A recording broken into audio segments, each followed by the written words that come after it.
Okay चलिए फिर show की शुरुआत करेंगे। और मार्केट में इस समय थोड़ी सी वॉलेटिलिटी, इनफैक्ट सुबह के हाई से निफ्टी बैंक निफ्टी दोनों स्लिप हुए। हालांकि निफ्टी में स्लिप ज़्यादा क्योंकि रिलायंस का एक क्लियर कट यहाँ पर एक इम्पैक्ट ज़्यादा आपको दिखाई देगा। रिलायंस ने दबाव डाला निफ्टी के ऊपर। इनफैक्ट रिलायंस अब डे लो पर करीब करीब 2% नीचे, और सुबह एक बार के लिए ग्रीन में आ गया था, लेकिन वहाँ से अच्छा खासा प्रेशर रिलायंस पर आया और इसकी वजह से आज निफ्टी पर दबाव। बैंक निफ्टी, हाँ आईटी स्टॉक्स भी ऊपरी लेवल से थोड़ा हल्के हुए, तो इसका भी एक इम्पैक्ट आया। अगर आप निफ्टी आईटी देखें या बड़े निफ्टी आईटी के स्टॉक्स देखें, चाहे इन्फोसिस हो या टीसीएस हो, क्लियरली हाई लेवल से वहाँ भी थोड़ा सेलिंग प्रेशर। मेक और ब्रेक लेवल पर मार्केट इस समय आप देखते हैं यहाँ से क्या होगा, क्योंकि निफ्टी हो चाहे बैंक निफ्टी हो चाहे एचडीएफसी बैंक हो, सभी के सभी एक बहुत ही क्रूशियल लेवल के आसपास, और वो लेवल है 20 day exponential moving average. Biru Harsha, good afternoon. Good afternoon Anuj. एक तरफ एचडीएफसी बैंक जो फिर से लैगर्ड है, लेकिन आईसीआईसीआई बैंक का एक बहुत बड़ा सपोर्ट, अगर वो ना होता तो शायद निफ्टी बैंक की हालत और भी खराब होती। ये बताइए, अब इंडेक्स की क्लोजिंग के लिए आपके लिए ज़्यादा इंपॉर्टेंट क्या रहेगा, निफ्टी बैंक का सुधरना या फिर निफ्टी में ऐसे कोई अंश हैं जो बचा सकते हैं ट्रेड को? देखिए हर्षा, पहली बात तो मैं एक चीज़ क्लियर कर दूं, मेरा ये मानना है कि ये मार्केट आपको एक लास्ट मौका दे रहा है। अगर आप अब तक लॉन्ग नहीं हुए हैं तो लॉन्ग हो जाएं। देखिए 20 डे मूविंग एवरेज बहुत क्रूशल लेवल होता है। 25,200, आज सुबह हमारी बात हो रही थी कि 25,200 से 25,300 एक बहुत स्ट्रांग रेजिस्टेंस है, वो क्रॉस होगा तो उसके बाद 25,600 तक कोई रेजिस्टेंस नहीं है। तो ऑब्वियसली उस रेजिस्टेंस को क्रॉस करने में टाइम लगेगा। वो 10 और 20 डे एक्सपोनेंशियल मूविंग एवरेज दोनों वहीं पर प्लेस्ड है। आज का high exactly 10 day exponential moving average है, और उसमें थोड़ा आप 70-80 पॉइंट जोड़ दीजिए तो 20 डे एक्सपोनेंशियल मूविंग एवरेज है, ये जाएगा। देखिए अच्छा, अगर एकदम 24,800 24,900 बंद हो गए तो फिर मैं मानूंगा कि नहीं, रिजेक्ट कर दिया मार्केट ने 20 डे मा को। लेकिन अगर आप यहाँ भी बंद हो गए तो भी मेरे लिए क्लोज ठीक ठाक है। मेरा ये मानना है कि मार्केट को 10 और 20 डे मा पर रेजिस्टेंस है, लेकिन जो 100 डे मा है 25,000 का, वहाँ पर सपोर्ट भी मिल रहा है। आज का लो देखिए 25,008। तो नई तेज़ी के लिए 25,300 का क्रॉस होना ज़रूरी है। लेकिन दो अप्रोच है, या तो आप अभी लें, हर लोअर लेवल पर ऐड करें ताकि वो जो 25,300 के ऊपर निकले उस मूव में आप पार्टिसिपेट अपने आप कर लें, या फिर आप अगर कंजर्वेटिव है तो 25,300 का वेट कर लें कि 25,300 का ब्रेकआउट हो जाए, उसके बाद जो बात 300 पॉइंट ईजी पॉइंट्स हैं उनको आप चेस कर लें। मेरा ये मानना है कि 24,800 24,900 के करीब का जब तक स्क्रीन इंटैक्ट है तब तक हर डिप को बाय करें और कोशिश करें अपनी उस पोजीशन को उस हिसाब से बनाने की, ताकि जब वो ब्रेकआउट आए, ब्रेकआउट तो आना है मार्केट में, matter of when and not if, और मेरे ख्याल से कल परसों मंडे में भी, लेकिन ब्रेकआउट तो तय है मार्केट में, तो उसमें पार्टिसिपेट करें। बैंक निफ्टी की जहाँ तक बात है, बैंक निफ्टी एचडीएफसी बैंक के कूल ऑफ के बाद भी ठीक ठाक ग्रीन में मेंटेन कर रहा है। तो यहाँ पर थोड़ी सी रेजिस्टेंस है आपके लिए 51,950 से 52,050, 20 डेमा का जो जोन है आज वहीं से फिसले हम थोड़ा सा, और सपोर्ट है आपका 51,650 से 51,700 750। आज सुबह का लो भी वहीं पर है करीब। तो to cut a long story short, market अभी भी आपको मौके दे रहा है। अच्छा एक और चीज़ देखिए, ब्रेंट का भाव देखिए $74 के करीब आ गया। मतलब फ्रैंकली ये मार्केट में मुझे लग रहा है एक कुछ ना कुछ शायद लोगों को कॉन्फिडेंस नहीं आ रहा है, वरना इस तरीके के क्यूज़ पे मार्केट को अब तक चल जाना चाहिए था। हाँ। अब इसमें एक तरीका ही हो सकता है, बहुत लोग कहेंगे कि अगर इतने अच्छे क्यूज़ पे भी मार्केट नहीं चल रहा है उसका मतलब मार्केट शायद इनहेरेंटली वीक है। नहीं, ऐसा नहीं है। बस ये है कि वो जो 2-3 दिन की करेक्शन थी ना, वो इतनी ब्रूटल थी कि बहुत लोगों को शायद अभी कॉन्फिडेंस नहीं आ रहा है मार्केट को लेने का। लेकिन एक बार आप ठंडे दिमाग से सोचेंगे ना कि मार्केट किस किस कारणों से गिरा, क्या वो सारे के सारे कारण अब पलट चुके हैं, तो उसका आंसर हाँ होगा। तो मैं अभी भी यही कह रहा हूँ कि मौका दे रहा है मार्केट, आपको एक आखिरी मौका दे रहा है पार्टिसिपेट करने का, क्योंकि एक बार ये ट्रेन छूट गई उसके बाद फिर मौका नहीं मिलेगा आपको। तो शायद ये डिप एक अपॉर्चुनिटी आपके लिए। अच्छा, ब्रेंट में हम 4% का नॉक इसीलिए देख रहे हैं क्योंकि कल शाम को वो ओपेक का अपडेट आया था। उन्होंने कहा है कि ग्लोबल डिमांड में कटौती कर रहे हैं वो, और अब कुछ ही देर पहले वो फ्लैश आपने देखा होगा स्क्रीन पर कि आईईए भी दरअसल अपनी डिमांड में कुछ आउटलुक कट करता हुआ दिखाई दे रहा है। इनफैक्ट आईईए कह रहा है कि 2024 की ऑयल डिमांड एस्टिमेट जो है वो करीब 40,000 बैरल्स प्रति दिन से काट रहे हैं, क्योंकि ऑयल डिमांड ग्रोथ में एक शार्प स्लो डाउन देखने को मिला है इस साल में वर्सेस 23 वाले साल यानी कि पिछले साल, इसीलिए वो प्राइस में अच्छा खासा करेक्शन। वेरी क्विकली आपके लिए रुपी का भी हाल लेकर आते हैं, क्योंकि जब भी इस तरह के शार्प कट्स आते हुए दिखाई देते हैं रफली रुपी पर भी एक इम्पैक्ट होना चाहिए। $84 पर स्टडी है, यहाँ पर हमने देखा है कल से ही वो थोड़ी सी वीकनेस बढ़ती हुई दिखाई दी थी, तो एक और फैक्टर है जिस पर मार्केट की नजरें रहेंगी। ये क्रूशल रह सकता है गोइंग फॉरवर्ड अनुज। बहुत क्रूशल है ये। और मैं एक चीज़ बताऊं, कारण जो भी हो आहिस्ता, अगर क्रूड नीचे आ रहा है वो हमारे लिए पॉजिटिव है, बात खत्म। अब आप कह रहे हैं कि वो डिमांड में मंदी की वजह से आ रहा है, डिमांड में मंदी का मतलब ये थोड़ा ना है कि पूरे वर्ल्ड में मंदी आ गई।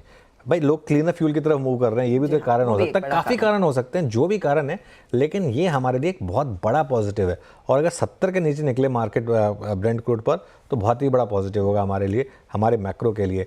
और जो ऑयल मार्केटिंग कंपनी इसके सुबह सुबह हमने ट्रेड पकड़ी थी आज तक, वो देखिए अब 3:30 बजने वाले हैं, जल्दी इलेक्शन कमीशन अनाउंस कर देगा वो की डेट, तो उसका मतलब फिर वो मॉडल कोड ऑफ कॉन्डक्ट भी लग जाएगा। तो इन स्टॉक्स में मुझे लग रहा है कि अगर ये ऐसे ही रहा, ब्रेंट और गिरा, तो कल एक और फिर तूफानी तेजी के लिए तैयार रहिएगा। तो ये इनफैक्ट एक पॉकेट जिस पर आपकी नजरें होनी चाहिए। ऑयल मार्केटिंग कंपनियां $74 पर कच्चा तेल अब आपके सामने 74.42 के लेवल्स देखने को मिल रहे हैं, $3 की कमजोरी। Veeru, good afternoon. Good afternoon, good afternoon. कुछ स्टॉक फ्यूचर्स जो कि क्रिटिकल हैं, अपनी ट्रेजेक्ट्री को चेंज कर रहे हैं, स्ट्रेंथ दिखा रहे हैं। इसे एक ऐसे बाजार में जहां निफ्टी ने हल्का सा 25,200 की रेंज से रिजेक्शन लिया, उसको मैं आपके स्क्रीन पर रखता हूँ। हर्षता, पहला है HAL। मैं पिछले 4-5 दिन से कई वॉइसेस भी सुन रहा हूँ कि डिफेंस में एक स्कोप बन रहा है बाइंग का, वैल्यूएशन थोड़े से कूल ऑफ हो गए हैं।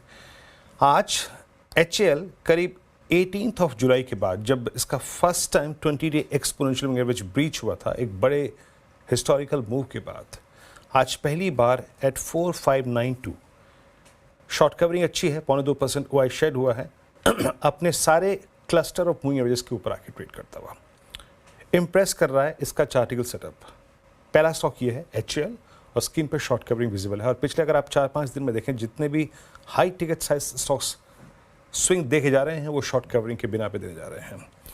दूसरा स्टॉक है सिमेंस। सुबह एक स्ट्रॉन्ग ब्रेकआउट आया था इसमें, लेकिन वो कोलैप्स हो गया मार्केट के साथ। बट सेकेंड हाफ में आप जरा एक बार इंट्राडे चार्ट देखिए, क्या रिकवरी। अभी अभी इसने करीब 78-80 के स्विंग हाई काटा, 0.5% OI ऐड हुआ है, लेकिन डे हाई पे, ऑलमोस्ट डे हाई पे ट्रेड करता हुआ। और मैं इसको यहाँ पे जिक्र कर रहा हूँ क्योंकि इसका एक 5901 का हाई है, जो कि इसका जुलाई 2024 का हाई है। ये ऑलमोस्ट उस एज को टेस्ट करने की कोशिश कर रहा है, वो एक फ्लैग का ब्रेकआउट होगा। सेटअप स्ट्रॉन्ग है, सिमेंस पर नजर रखिएगा। और तीसरा स्टॉक रखना चाहूँगा HDFC AMC, 2.66%। मैं जैसा कि इसमें सिमेंस के केस में जिक्र कर रहा हूँ, जिस चार्ट के ब्रेकआउट की मैं एक्सपेक्टेशन कर रहा हूँ, वो HDFC AMC में आ चुका है। 2 सितंबर के बाद की पूरी हाईएस्ट ट्रैजेक्टरी क्रॉस करता हुआ 4500 पे कल एक कॉल राइटर था, उसका जोन बाइसेक्ट हो गया, अब ये कॉल राइटर्स के जोन के ऊपर, यानी एक शॉर्ट कवरिंग के दौर के बाद एक फ्रेश बाइंग का दौर यहाँ पे HDFC AMC में इमर्ज होता हुआ। 3 स्टॉक्स, सिमेंस, HDFC AMC और साथ ही साथ आपकी स्क्रीन पे HUL। हर्षदा जी हाँ, तो ये कुछ स्टॉक्स जहां पर थोड़ा बहुत एक्शन बनता हुआ दिखाई दिया है। आपके लिए कुछ ट्रेंडिंग काउंटर्स भी स्क्रीन पर लेकर आएंगे, फिर हमारे जानकारों को जोड़ना शुरू करेंगे। मार्केट में इस समय आप गौर करिएगा तो ऊपरी लेवल से प्रेशर जरूर आया है, लेकिन कुछ स्टॉक्स है जो आउटलायर्स हैं। आप देखिए ICICI बैंक का 2% के गेंस पर, वहीं भारती और ब्रिटानिया जैसे काउंटर से भी 1-1.5% तक का इजाफा है। 1% से ज़्यादा के गेंस आपको BPCL भी कमा कर दे रहा है। इसके अलावा अगर आप गौर करिएगा तो HPCL, दीपक नाइट्राइट, MGL, HDFC AMC में अच्छे मूव्स देखने को मिले हैं। साथ ही साथ आपकी नज़रें होनी चाहिए आज मंदी की तरफ बजाज ऑटो। याद रखिएगा कल नतीजे आएंगे बजाज ऑटो के, उससे पहले थोड़ा सा कॉन्ट्रैक्ट करता हुआ स्टॉक हिंडाल्को, बजाज फाइनेंस, विप्रो जैसे स्टॉक्स में भी आज हमने देखा है 2-2.5% तक के नुकसान पर कारोबार। नेल्को आज थोड़ा सा लड़खड़ा रहा है। मुनाफा वसूली JSPL में भी देखने को मिल रही है। तो मेटल्स एज अ पॉकेट है जहां पर कुछ मुनाफा वसूली दिख रही है, और बंधन बैंक जैसे स्टॉक्स भी हैं जहां पर वीकनेस नजर आने लगी है। अब ऐसे में आपकी क्या रणनीति होनी चाहिए, उस पर फंडामेंटल राय हम लेंगे मार्केट स्मिथ इंडिया की मयूरेश जोशी से। टेक्निकल कॉल्स के लिए हमारे साथ होंगे प्रकाश काबा, मानस जायसवाल, प्रशांत सावंत, रचना वैद, सोनी पटनायक और जतिन गेडिया। 220 पर ऑयल मार्केटिंग कंपनियां ही फोकस में रहेंगी। BP, HP, IOC तीनों स्टॉक्स में आज इंटरेस्ट देखने को मिला है। यहां से आगे के क्या ट्रिगर्स हैं, सब पर डिटेल में बातचीत होगी यतिन के साथ। 2:30 बजे असीम आपको बताएंगे सैटेलाइट स्पेक्ट्रम नीलामी में क्या पेच है। 245 पर दीपाली आपको बताएंगी कि बजाज ऑटो के नंबर्स जो कल पोस्ट होंगे क्या एक्सपेक्ट किया जाए। फिर मिड कैप कंपनियों में कंचन से बात होगी LTTS और एम्फोसिस के नंबर्स पर। 250 पर market expert DR Choksi Finserv के MD देवेंद्र चोकसी को जोड़ेंगे। 3 बजे यतिन से एक चेक लेंगे डीलर रूम का। फिर BTST STBT ट्रेड्स क्लोजिंग की रणनीति और क्लोज की तरफ बढ़ेंगे। बिल्कुल। मीनवाइल सितंबर का जो एविएशन डेटा आया है उसके हिसाब से इंडिगो का मार्केट शेयर और बढ़ा है, 62.4% से बढ़कर 63% हुआ है। और ये मैं एक चीज़ आपको लिख के देने को तैयार हूँ कि ये नंबर और बढ़ेगा, और जब ये एयर इंडिया और विस्तारा का मर्जर पूरा हो जाएगा तो ये नंबर और ही बढ़ेगा। कब नहीं होने वाला ये। खैर चलिए, अब हमारा पैनल तैयार है, पैनल के पास चलते हैं और ट्रेड्स लेना शुरू करते हैं। आप सभी को गुड आफ्टरनून। गाबा सर बताइए आपकी ट्रेड इस समय की। Good afternoon. स्टॉक जो पसंद है मुझे इस वक्त वो है HCL टेक। इसका बेसिकली चार्ट स्ट्रक्चर पॉजिटिव है। 2 दिन से जो बेस बना हुआ है बढ़िया बेस बना है। ट्रेड करा है 1867 पर। मेरे ख्याल से स्टॉप होना चाहिए 1857, सिर्फ 10 रुपए का। ऑन द अपसाइड जो टारगेट है 1890 से 1900, ये एक जोन है, वहां तक जाना चाहिए। आज या कल में स्पिल ओवर हो सकता है, लेकिन HCL टेक पर ध्यान देना चाहिए ऑन द रॉन्ग साइड। यहाँ पर रेजिस्टेंस नहीं है HCL टेक। ओके तो 1900 तक जाता हुआ एक काउंटर दिखाई देगा। वैसे भी हमने देखा नंबर्स अच्छे थे, उसके बाद खुला मजबूत, फिर ठंडा हुआ और एक मौका तेजी का यहाँ पर बन रहा है। सोनी गुड आफ्टरनून, आपका ट्रेड। Good afternoon everyone. मेरा यहाँ पे बाय रिकमेंडेशन रहेगा ICICI GI में। फ्यूचर्स में खरीदारी करने की सलाह रहेगी। 2135 प्राइस यहाँ पे चल रहा है और 2100 स्टॉप लॉस रहेगा। यहाँ पे पहला लक्ष्य 2160, दूसरा लक्ष्य रहेगा 2185। एक अच्छे रिवर्सल देखने को मिला है। ऑप्शन चेन ब्रेकआउट आया है यहाँ पे 2110 के ऊपर और 20 EMA हर्डल को जस्ट क्रॉस कर रहा है। सो एक काफी अच्छा पॉजिटिव आउटलुक बनता है 2160 2185 टारगेट्स के लिए। जी हाँ, एक ओवरसोल्ड स्टॉक है और आपके स्क्रीन पे जो स्टैट्स हैं उनको आप पढ़ भी सकते हैं। शॉर्ट कवरिंग इस स्टॉक में हो रही, लास्ट वीक इसकी काफ़ी हैमरिंग हुई भी थी। मानस गुड आफ्टरनून, आपका ट्रेड क्या है इस वक्त का? गुड आफ्टरनून वीरेन जी। तो देखिए, एक सेल रिकमेंडेशन है। बजाज फाइनेंस पे बिकवाली करने का ट्रेड लेना है। कंसोलिडेशन के बाद फ्रेश ब्रेकडाउन देखने को मिला है। स्टॉक अपने इंपॉर्टेंट मूविंग एवरेजेस के नीचे फिसला है। 200 मूविंग एवरेज भी ब्रेक हो गया है। आई थिंक बजाज फाइनेंस के फ्यूचर में करंट लेवल्स पे बिकवाली करनी चाहिए। 7141 के स्टॉप लॉस से यहाँ पर बजाज फाइनेंस के फ्यूचर में बिकवाली करेंगे और 6850 करीब 200 रुपए नीचे यहाँ से 6850 के टारगेट सेट करेंगे बजाज फाइनेंस के फ्यूचर में। अगर चाहें तो 7000 वाला पुट ऑप्शन जो 136 पे ट्रेड हो रहा है वहां पर खरीदारी कर सकते हैं। 99 रुपीज का आपको स्टॉप लॉस लगाना है और 200 रुपए के टारगेट सेट करने हैं। ओके, बजाज फाइनेंस में एक सेल कॉल है, या तो पुट बाय कर लें। Jatin good afternoon. जतिन आपकी ट्रेड।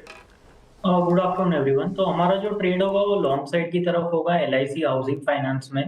4 दिनों के हाइस के ऊपर ट्रेड कर रहा है। हमें लगता है कि एक डेली चार्ट्स के ऊपर फ्लैग एंड पोल का ब्रेकआउट है, तो हमें लगता है कि पॉजिटिव मोमेंटम आगे जाते हुए कंटिन्यू रहना चाहिए।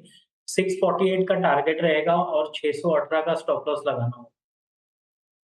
फिलहाल आपके लिए एक बाय साइड का कॉल LIC हाउसिंग में तेजी करके चले। मयूरेश गुड आफ्टरनून, बताइए आप क्या ट्रेड ले रहे हैं? Afternoon Harshita ji, afternoon Anuj ji, and afternoon to everyone on the panel. तो हमें लगता है I think real estate cycle के बारे में हमने काफी कुछ चर्चा की है, ancillaries as well. Arvind smart spaces हमारे वॉच लिस्ट पे है। अगर ये पुल बैक देता है स्टॉक तो एक अच्छा विकल्प हो सकता है, तो definitely keep this on watch. 2-3 चीजें जो हो रही है आई थिंक, एक इनका जो अहमदाबाद में प्रोजेक्ट है एक्वा करके, इनकी एक प्रेस रिलीज आई थी 2 दिन पहले। They have achieve bookings of 500 crore. पहले तिमाही तक की बुकिंग सिर्फ 100 करोड़ के आसपास थी in the last few weeks, और ये तिमाही में 500 करोड़ की बुकिंग्स हुई है। एंड इट बोस्ट्स ऑफ 33 एकड़ मैनमेड लेक, 38 एकड़ गोल्फ कोर्स, 11 मंदिरें बनाई हैं काशी घाट को रिसेंबल करते हुए। मुझे लगता है जो मोमेंटम है in terms of its sales outlook for this project particular, ये सिग्निफिकेंट हो सकता है। Having said that, I think generally जो एक्सपेक्टेशन हम बांध के रख रहे हैं in terms of overall unrecognised revenue या cash flows from existing projects, ये लगभग 2400-2500 करोड़ के आसपास है। And that can be quite significant over the next few quarters as well. जो जोग्राफिकल प्रेजेंस है गुजरात, गांधीनगर, सूरत, इट्स ऑलमोस्ट 65-66%। एक डिवर्सिफिकेशन हुआ है with Bangalore at 33 and Pune at 15 odd %. And that probably gives a little bit of a flavor क्योंकि mid segment housing और premium segment housing ये दोनों का मिक्सचर है इनके डेवलपमेंटल प्रोजेक्ट्स में। Balance sheet is debt free और इसलिए हमें लगता है अर्निंग्स की जो ट्रेजेक्टरी रहेगी ये काफी शानदार रह सकती है for the coming few quarters. तो ये स्टॉक को बिल्कुल आपके ध्यान में रखना चाहिए।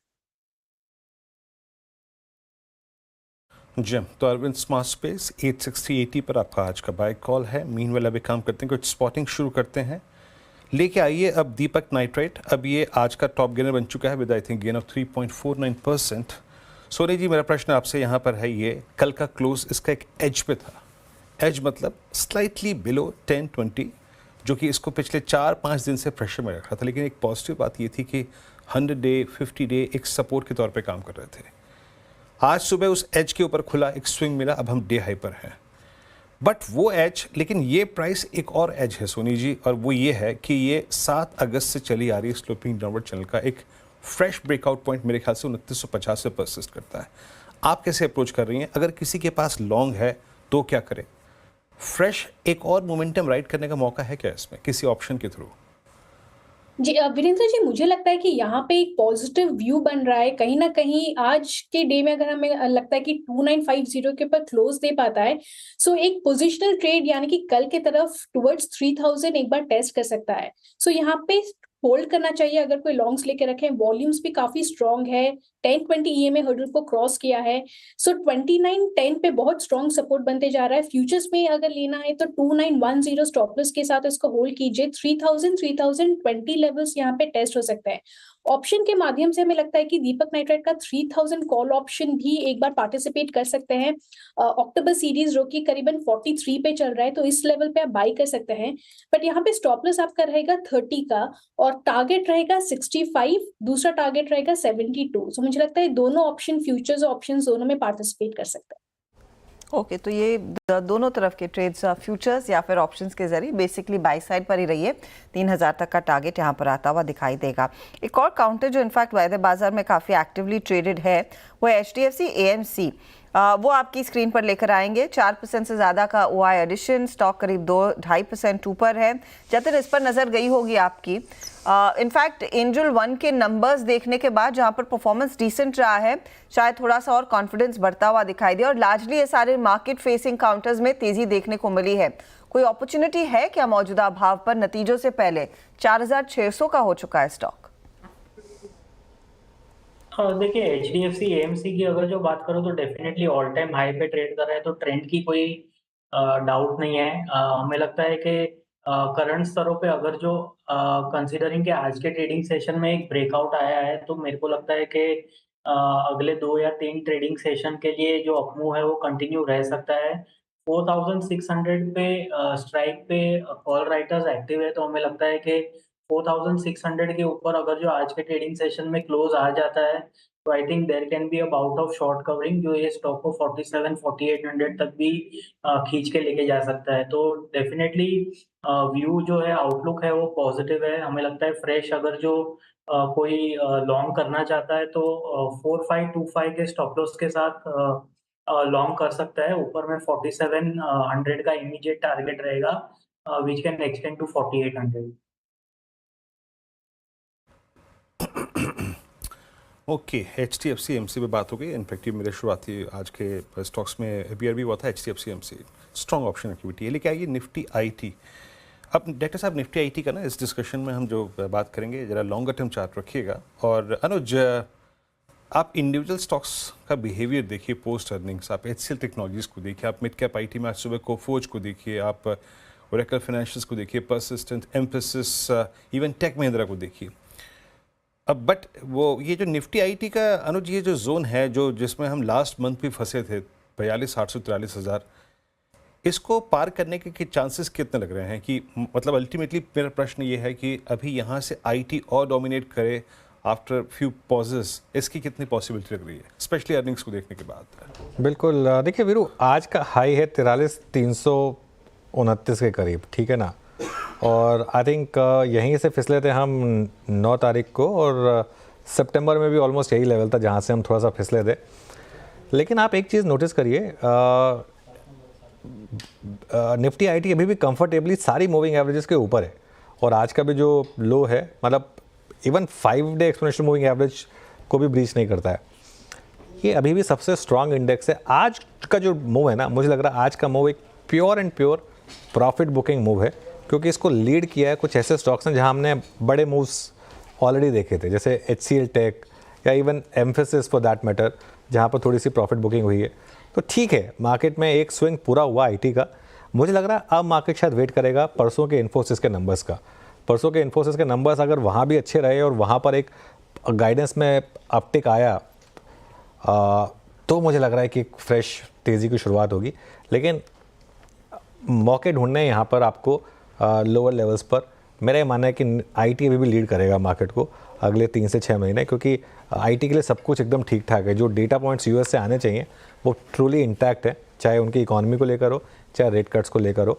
एक थोड़ी सी वॉलेटिलिटी हो सकती है US इलेक्शन के टाइम पे आ जाए, जो 4 नवंबर को जो होने, लेकिन इन्फोसिस के नंबर्स के बाद मुझे लग रहा है, स्पेशली अगर इन्फोसिस के नंबर्स अच्छे रहे और गाइडेंस रेस किया, तो एक नया जोश भरेंगे IT स्टॉक्स पे। मयूरेश, आपके सेकंड थॉट्स इस स्पेस पे अर्निंग्स देखने के बाद, और जो अनुज ने बात कही यहाँ पे कि जो भी रिक्वायर्ड डेटा है US इकोनॉमी का वो फेवर कर रहा है इस स्पेस को। आप लोगों की हाउस रीडिंग क्या है यहाँ पर? आप अभी भी इस प्राइस पे क्या क्या चीज़ कर रहे हैं in entire space including large cap, mid cap ID? तो आई थिंक रेट कट्स का जो मामला स्टार्ट हुआ है यूएस कॉन्टेक्स्ट में, that will give further tailwinds for the sector as a whole. जो बैंकों के नतीजे आ रहे हैं यूएस कॉन्टेक्स्ट में, I think are very very good. इसलिए तो एक बेस फैक्टर रहता है IT कंपनियों के लिए, BFSI, which specifically includes banking and financial services to a large extent along with insurance। ये सेगमेंट के सेकंड क्वार्टर या थर्ड क्वार्टर के नतीजे देखते हुए ऐसा लग रहा है कि स्टेबिलिटी शायद ये सिस्टम में है। दूसरा, I think in terms of Europe picking up and expectations of manufacturing and retail holding out, एक सॉफ्ट लैंडिंग को जब बात कर रहे हैं यूएस में, इससे आई थिंक जो क्वार्टर 4 में कॉन्ट्रैक्ट्स स्टार्ट होंगे मीट आउट करना, because quarter 4 is a deciding quarter for client budgets, कहीं ना कहीं आई थिंक IT कंपनियों के लिए एक पॉजिटिव डायरेक्शन और ट्रैक्शन देंगे। दूसरा, आई थिंक प्राइसिंग को लेकर आई थिंक बहुत ज्यादा दिक्कतें होनी नहीं चाहिए, क्योंकि I think a lot of companies want this transition पहले to cloud computing and then for AI and generative AI to start taking place within their organisations, और इसलिए outsourcers like our IT companies should benefit quite significantly with no pricing pressure. Last but not the least, I think with both these aspects, जो constant currency या dollar revenue growth है, इसमें इजाफा देखने मिलेगा। Margin should be stable going forward, और इसलिए earnings में एक अच्छा खासा तड़का लग सकता है for the sector as a whole. So I think the sector should do well. HCL tech, large caps से within the mid caps, Mphasis, Coforge, Persistent are some stocks that we hold in our holding book. In fact Wipro के लिए तो वो bonus issue पर भी बाजार की नजरें रहेंगी डिस्पाइट दैट अनाउंसमेंट। कल थोड़ा सा एक्शन था, आज ये स्टॉक ठंडा होता हुआ। अच्छा, इस बीच HDFC लाइफ आपकी स्क्रीन पर लेकर आएंगे, नतीजे आ चुके हैं। जो फिलहाल पहले नंबर्स आ रहे हैं उसमें आप गौर करिएगा, मुनाफे का आंकड़ा है 433 करोड़ का, करीब करीब 15% तक का एक पिकअप देखने को मिला है। नेट प्रीमियम अर्नड का जो नंबर है वो 16,570 करोड़ के आसपास है, ये भी बढ़कर आया है। लेकिन ऑफ कोर्स मार्केट देखना चाहेगा कि कंपनी का न्यू बिजनेस प्रीमियम क्या उभर कर आता है। जो आकलन है हमारा उसमें भी 15% तक की ग्रोथ ही देखने को मिल सकती है। 8,167 करोड़ का अनुमान है, और टोटल एनुअल प्रीमियम अर्न में भी 24% का इजाफे का अनुमान हम लेकर चल रहे हैं। फिलहाल 2 आंकड़े आए हैं, नेट प्रीमियम अर्नड और साथ ही साथ मुनाफे का फिगर। कुछ और आंकड़े आने देते हैं, फिर इस पर बात करेंगे। ये स्टॉक आपके सामने हल्की सी बढ़त दिखा रहा है, 743 के आसपास ट्रेड कर रहा है। रचना जी, कोई ट्रेड है क्या इसमें eight this point in time HDFC life, या रुकना चाहेंगे?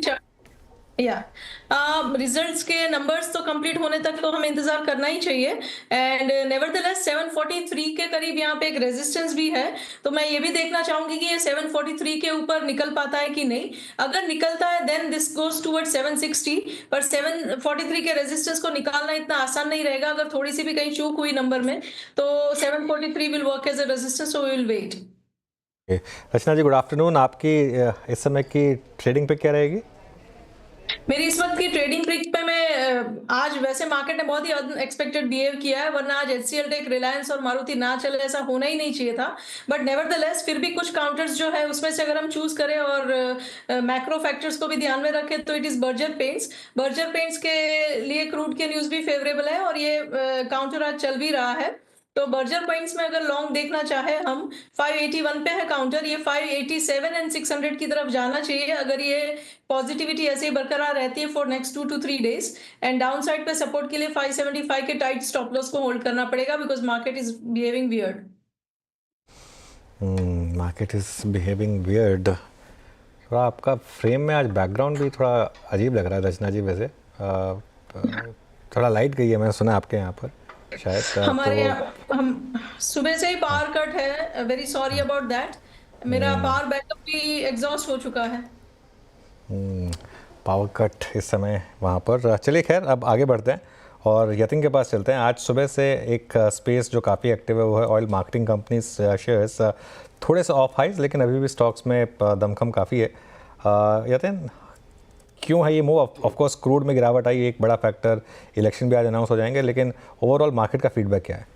तो ये एक सेक्टर है जहाँ करंट है, और ऑयल मार्केटिंग कंपनीज़ की बात करें तो बहुत सारे रीजंस हैं। सबसे पहला रीज़न ये है कि जो क्रूड में नरमी है, देखिए $80 पर बैरल का जो लेवल है वो क्रूड सस्टेन नहीं कर रहा है। वहाँ से कहीं ना कहीं जो है आपको एक डाउनटिक देखने को मिलती है। कल भी $76 पर बैरल के हिसाब से क्रूड का फ्यूचर 3% नीचे ट्रेड करता हुआ आपको दिखाई पड़ा।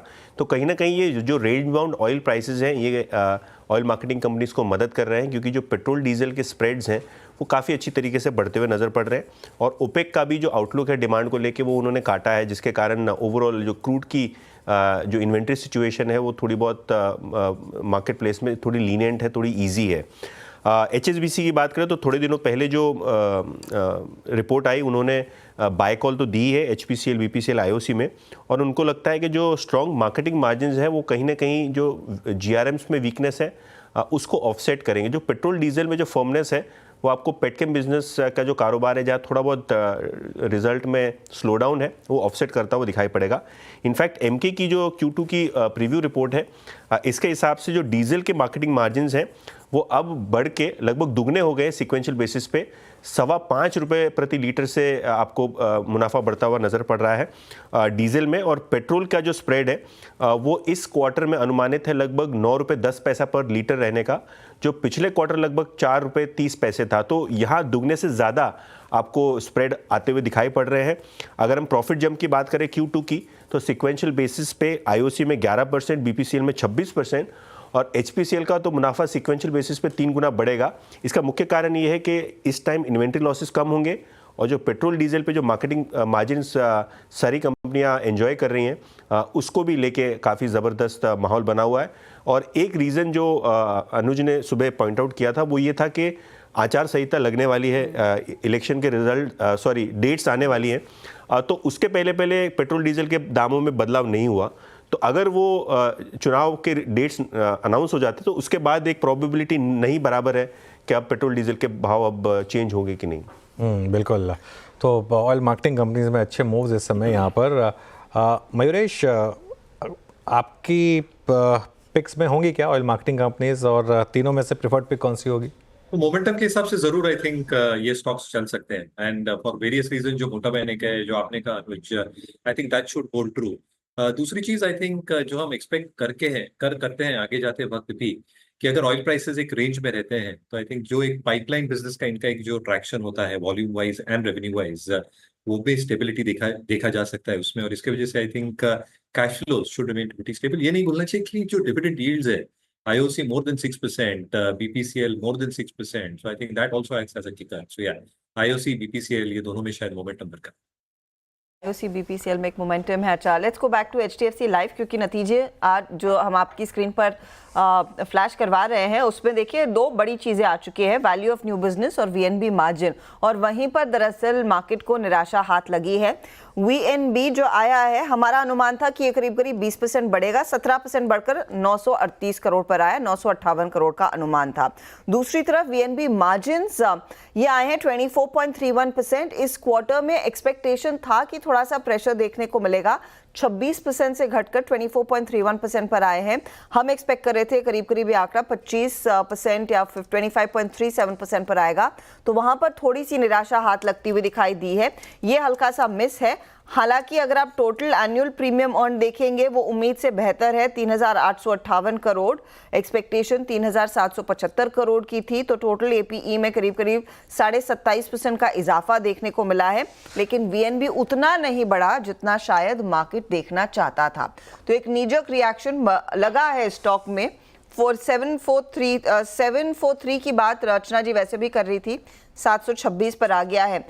ये वीएनबी में थोड़ी सी ग्रोथ धीमी पड़ना और मार्जिन्स का कॉन्ट्रैक्ट होना और जरूरत से ज्यादा।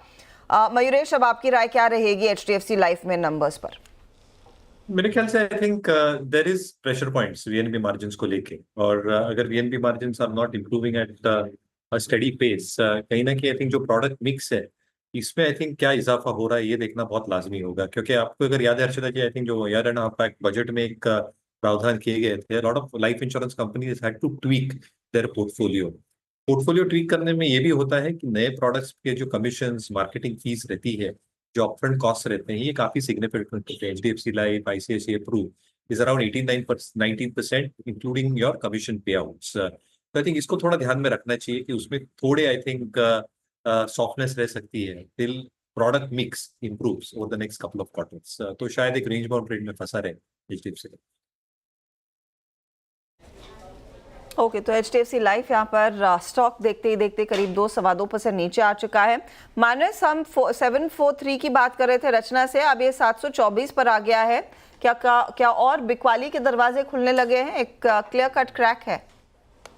बिल्कुल, देखिए हाई लेवल पे 740 पे रेजिस्टेंस था, उसके ऊपर स्टॉक सस्टेन नहीं हो पाया। अब देखिए जो होप है वो 20 डे मूविंग एवरेज है। अगर 718 717 के नीचे फिसला तो यहाँ पर गिरावट बढ़ेगी और उस केस में वापस 50 डे मूविंग एवरेज जो कि 705 के आसपास है उसको स्टॉक टेस्ट कर सकता है। आई थिंक इस गिरावट पे खरीदारी ना करें, और अगर आपने पोजीशन बना ली है तो 20 डे मूविंग एवरेज के नीचे स्टॉप लॉस जरूर लगाइए 717 के नीचे।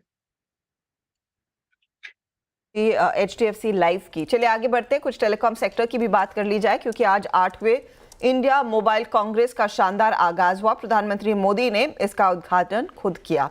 इस ग्रैंड आयोजन में 190 देशों से 1000 से ज्यादा कंपनियों ने हिस्सा लिया।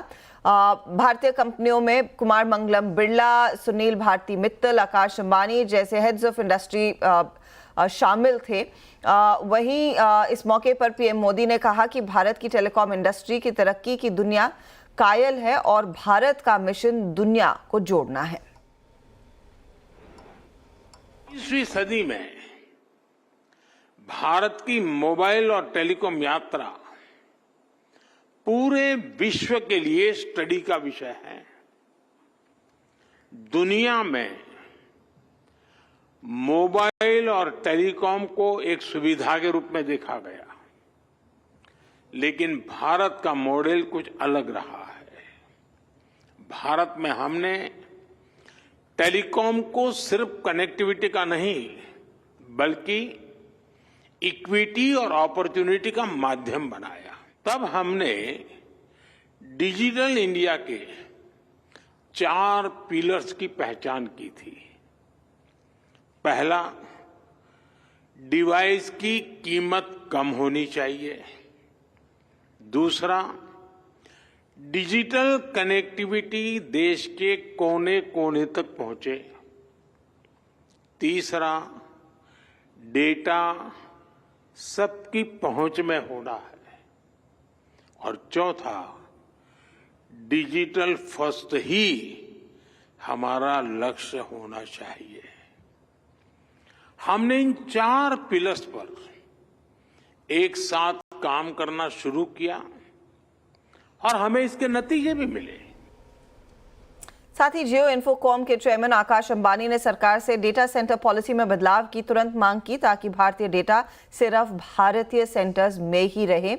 आकाश अंबानी का कहना था कि एआई से रोजगार के बड़े मौके बनेंगे, इसीलिए सरकार को डेटा सेंटर लगाने वाली कंपनियों को इंसेंटिव देना चाहिए। The scale and speed of multilingual data generation in India, which will drive the AI revolution, will grow exponentially.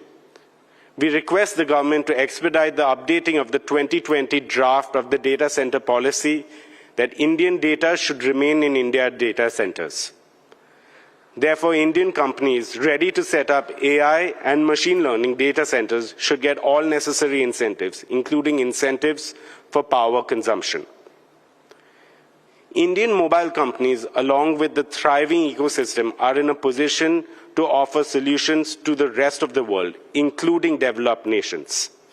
India needs an accelerated talent generation on a scale that is necessary to make India a global AI leader. Some of the existing jobs will evolve, and many more exciting opportunities for employment and entrepreneurship are going to be created in a rapid way, just like during the adoption of computers and the internet. India mobile Congress में Bharti Airtel के chairman Sunil Bharti Mittal ने कहा कि satellite broadband देने वाली कंपनियों को भी टेलीकॉम कंपनियों की तरह स्पेक्ट्रम खरीदना चाहिए. Intertemporal choices will have to be made as to how satellite, which is moving fast in technologies, need to coexist with terrestrial networks. My message is very simple. Telecom companies around the globe have done a seminal work in connecting the world. They will take the satellite services into the remotest parts of their nations through the USO program and directly through themselves. And those satellite companies who have ambitions to come into urban areas serving elite retail customers just need to take the telecom licenses like everybody else, be bound with the same conditions.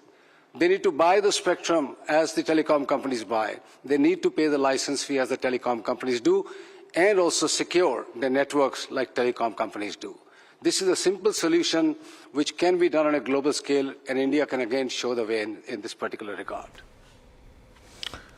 चलिए अब एक काम करते हैं, इस satellite spectrum के मुद्दे को समझ लेते हैं. ये मुद्दा आज इंडिया मोबाइल कांग्रेस में छाया रहा. इस पर हमने ऑलरेडी हेडलाइन में जैसा दिखाया कि दोनों एक साथ आए हैं, जियो और भारती. असीम से समझते हैं कि ये पूरा मामला है क्या, जो इस इंडियन मोबाइल कांग्रेस से सुबह से वहाँ पर जुड़े हुए हैं.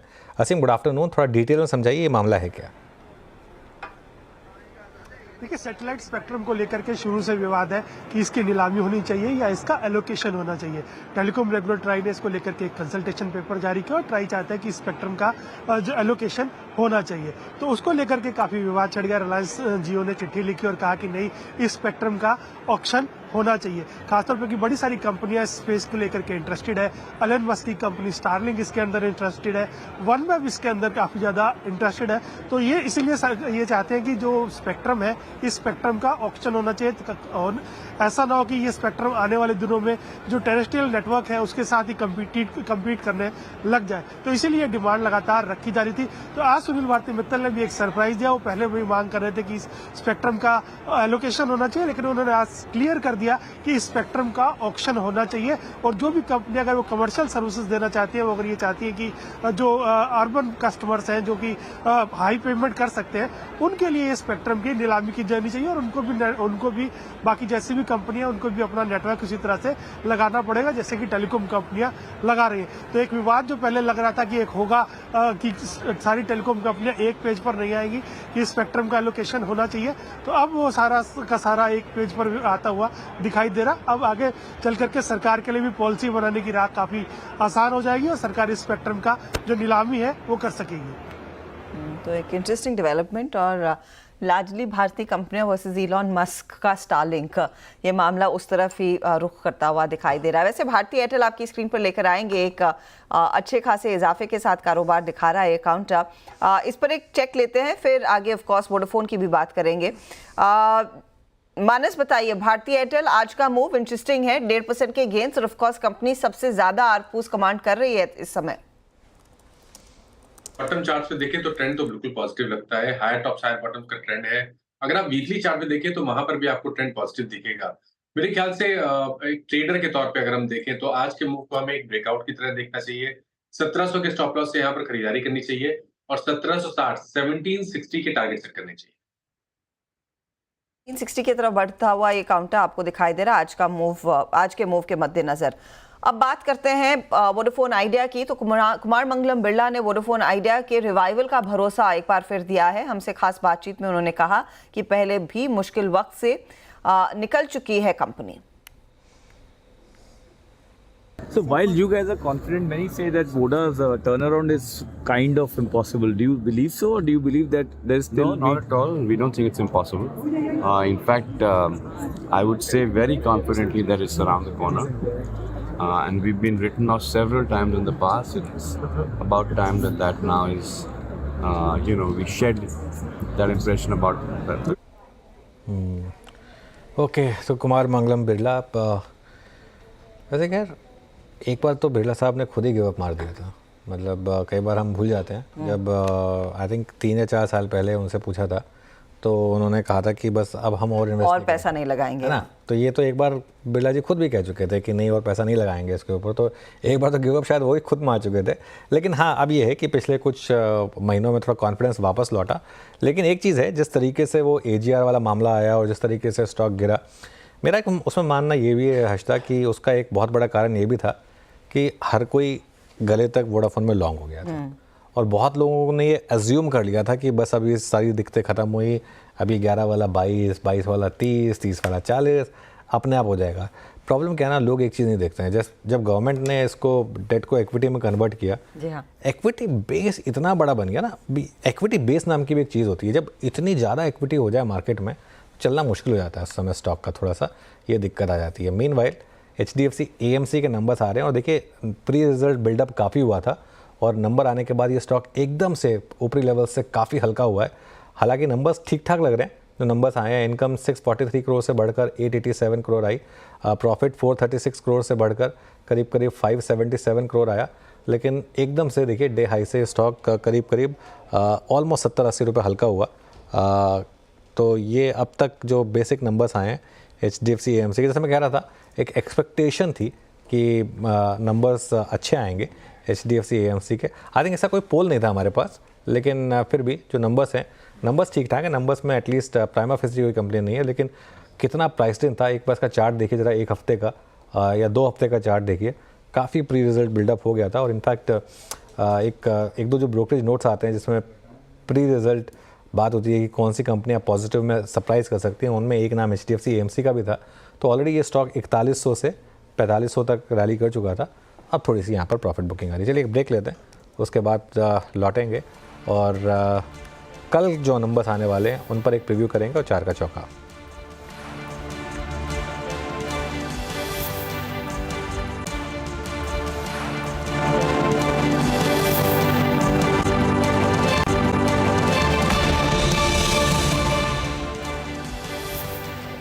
ओके, चलिए अब आगे बढ़ते हैं और मार्केट इस समय डीलों पर आ गया ऑलमोस्ट। निफ्टी करीब करीब 100 पॉइंट नीचे। हालांकि बैंक निफ्टी अभी भी ग्रीन में, लेकिन निफ्टी का पूरा मूड माहौल बिगाड़ा है रिलायंस इंडस्ट्रीज़ ने। और अब रिलायंस इंडस्ट्रीज़ का स्टॉक पूरे 2% नीचे और 2700 के नीचे स्टॉक, इसने पूरा मामला बिगाड़ा आज। और अगर आप कंट्रीब्यूशन देखेंगे तो मेरे ख्याल से काफ़ी हद तक रिलायंस की वजह से, आई थिंक अब करीब करीब 40 से 45 पॉइंट शायद रिलायंस की वजह से आ रहे होंगे निफ्टी के ऊपर, जो करीब करीब 90-92 पॉइंट निफ्टी डाउन है उसमें से। एक बार ज़रा फायर करिए कंट्रीब्यूशन और उसके बाद आगे बढ़ेंगे हम। ये देखिए करीब करीब 42-43 पॉइंट निफ्टी पर रिलायंस की वजह से। चलिए अब आगे बढ़ते हैं और हमारे साथ हमारे पैनल तैयार है। सोनी के पास चलते हैं सस्ता ऑप्शन के लिए। सोनी बताइए आपकी ट्रेड। अनुज जी, यहाँ पे सस्ता ऑप्शन में रेकमेंड करना चाहती हूँ IRCTC अक्टूबर सीरीज 920 कॉल ऑप्शन। आप खरीद सकते हैं 8 रुपये 50 पैसे यहाँ पे चल रहा है। स्टॉप लॉस यहाँ पे लगाए 5 रुपए का। पहला लक्ष्य रहेगा 13 रुपए का, दूसरा लक्ष्य रहेगा 17 रुपए का। यहाँ पे हम देख सकते हैं कि एक अच्छा सपोर्ट पकड़ा हुआ है, 880 से बाउंस कर रहा है।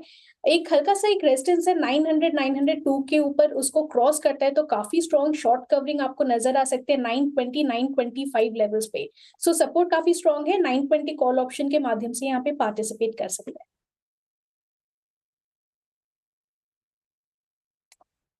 यहाँ पे कॉल 92@8.5 आपको पिक करनी है। फिर सुपरस्टार आज का मानस जी पिक करेंगे। मानस बताइए क्या ट्रेड पिक कर रहे हैं आप?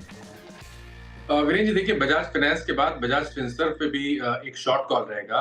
यहाँ पर करीब 4 दिनों से हम कंसोलिडेशन देख रहे हैं 20 डे मूविंग एवरेज के नीचे।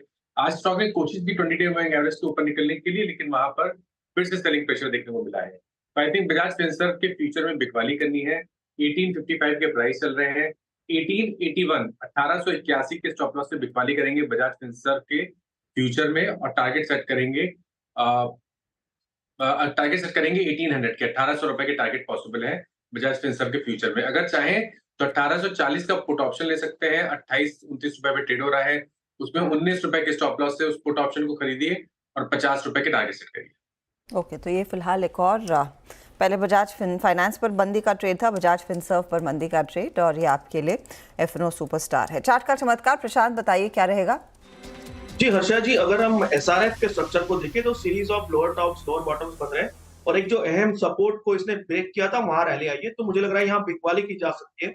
शॉर्ट कॉल होगा करीबन 2350 2350 पे स्पॉट ट्रेड कर रहा है। मैं स्टॉप लॉस रखूंगा 2378 2378।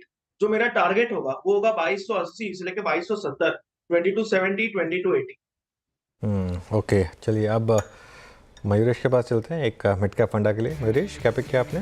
मुझे आई थिंक ग्रीनफ्लाई इंडस्ट्रीज ये हमारे वॉच लिस्ट पे है।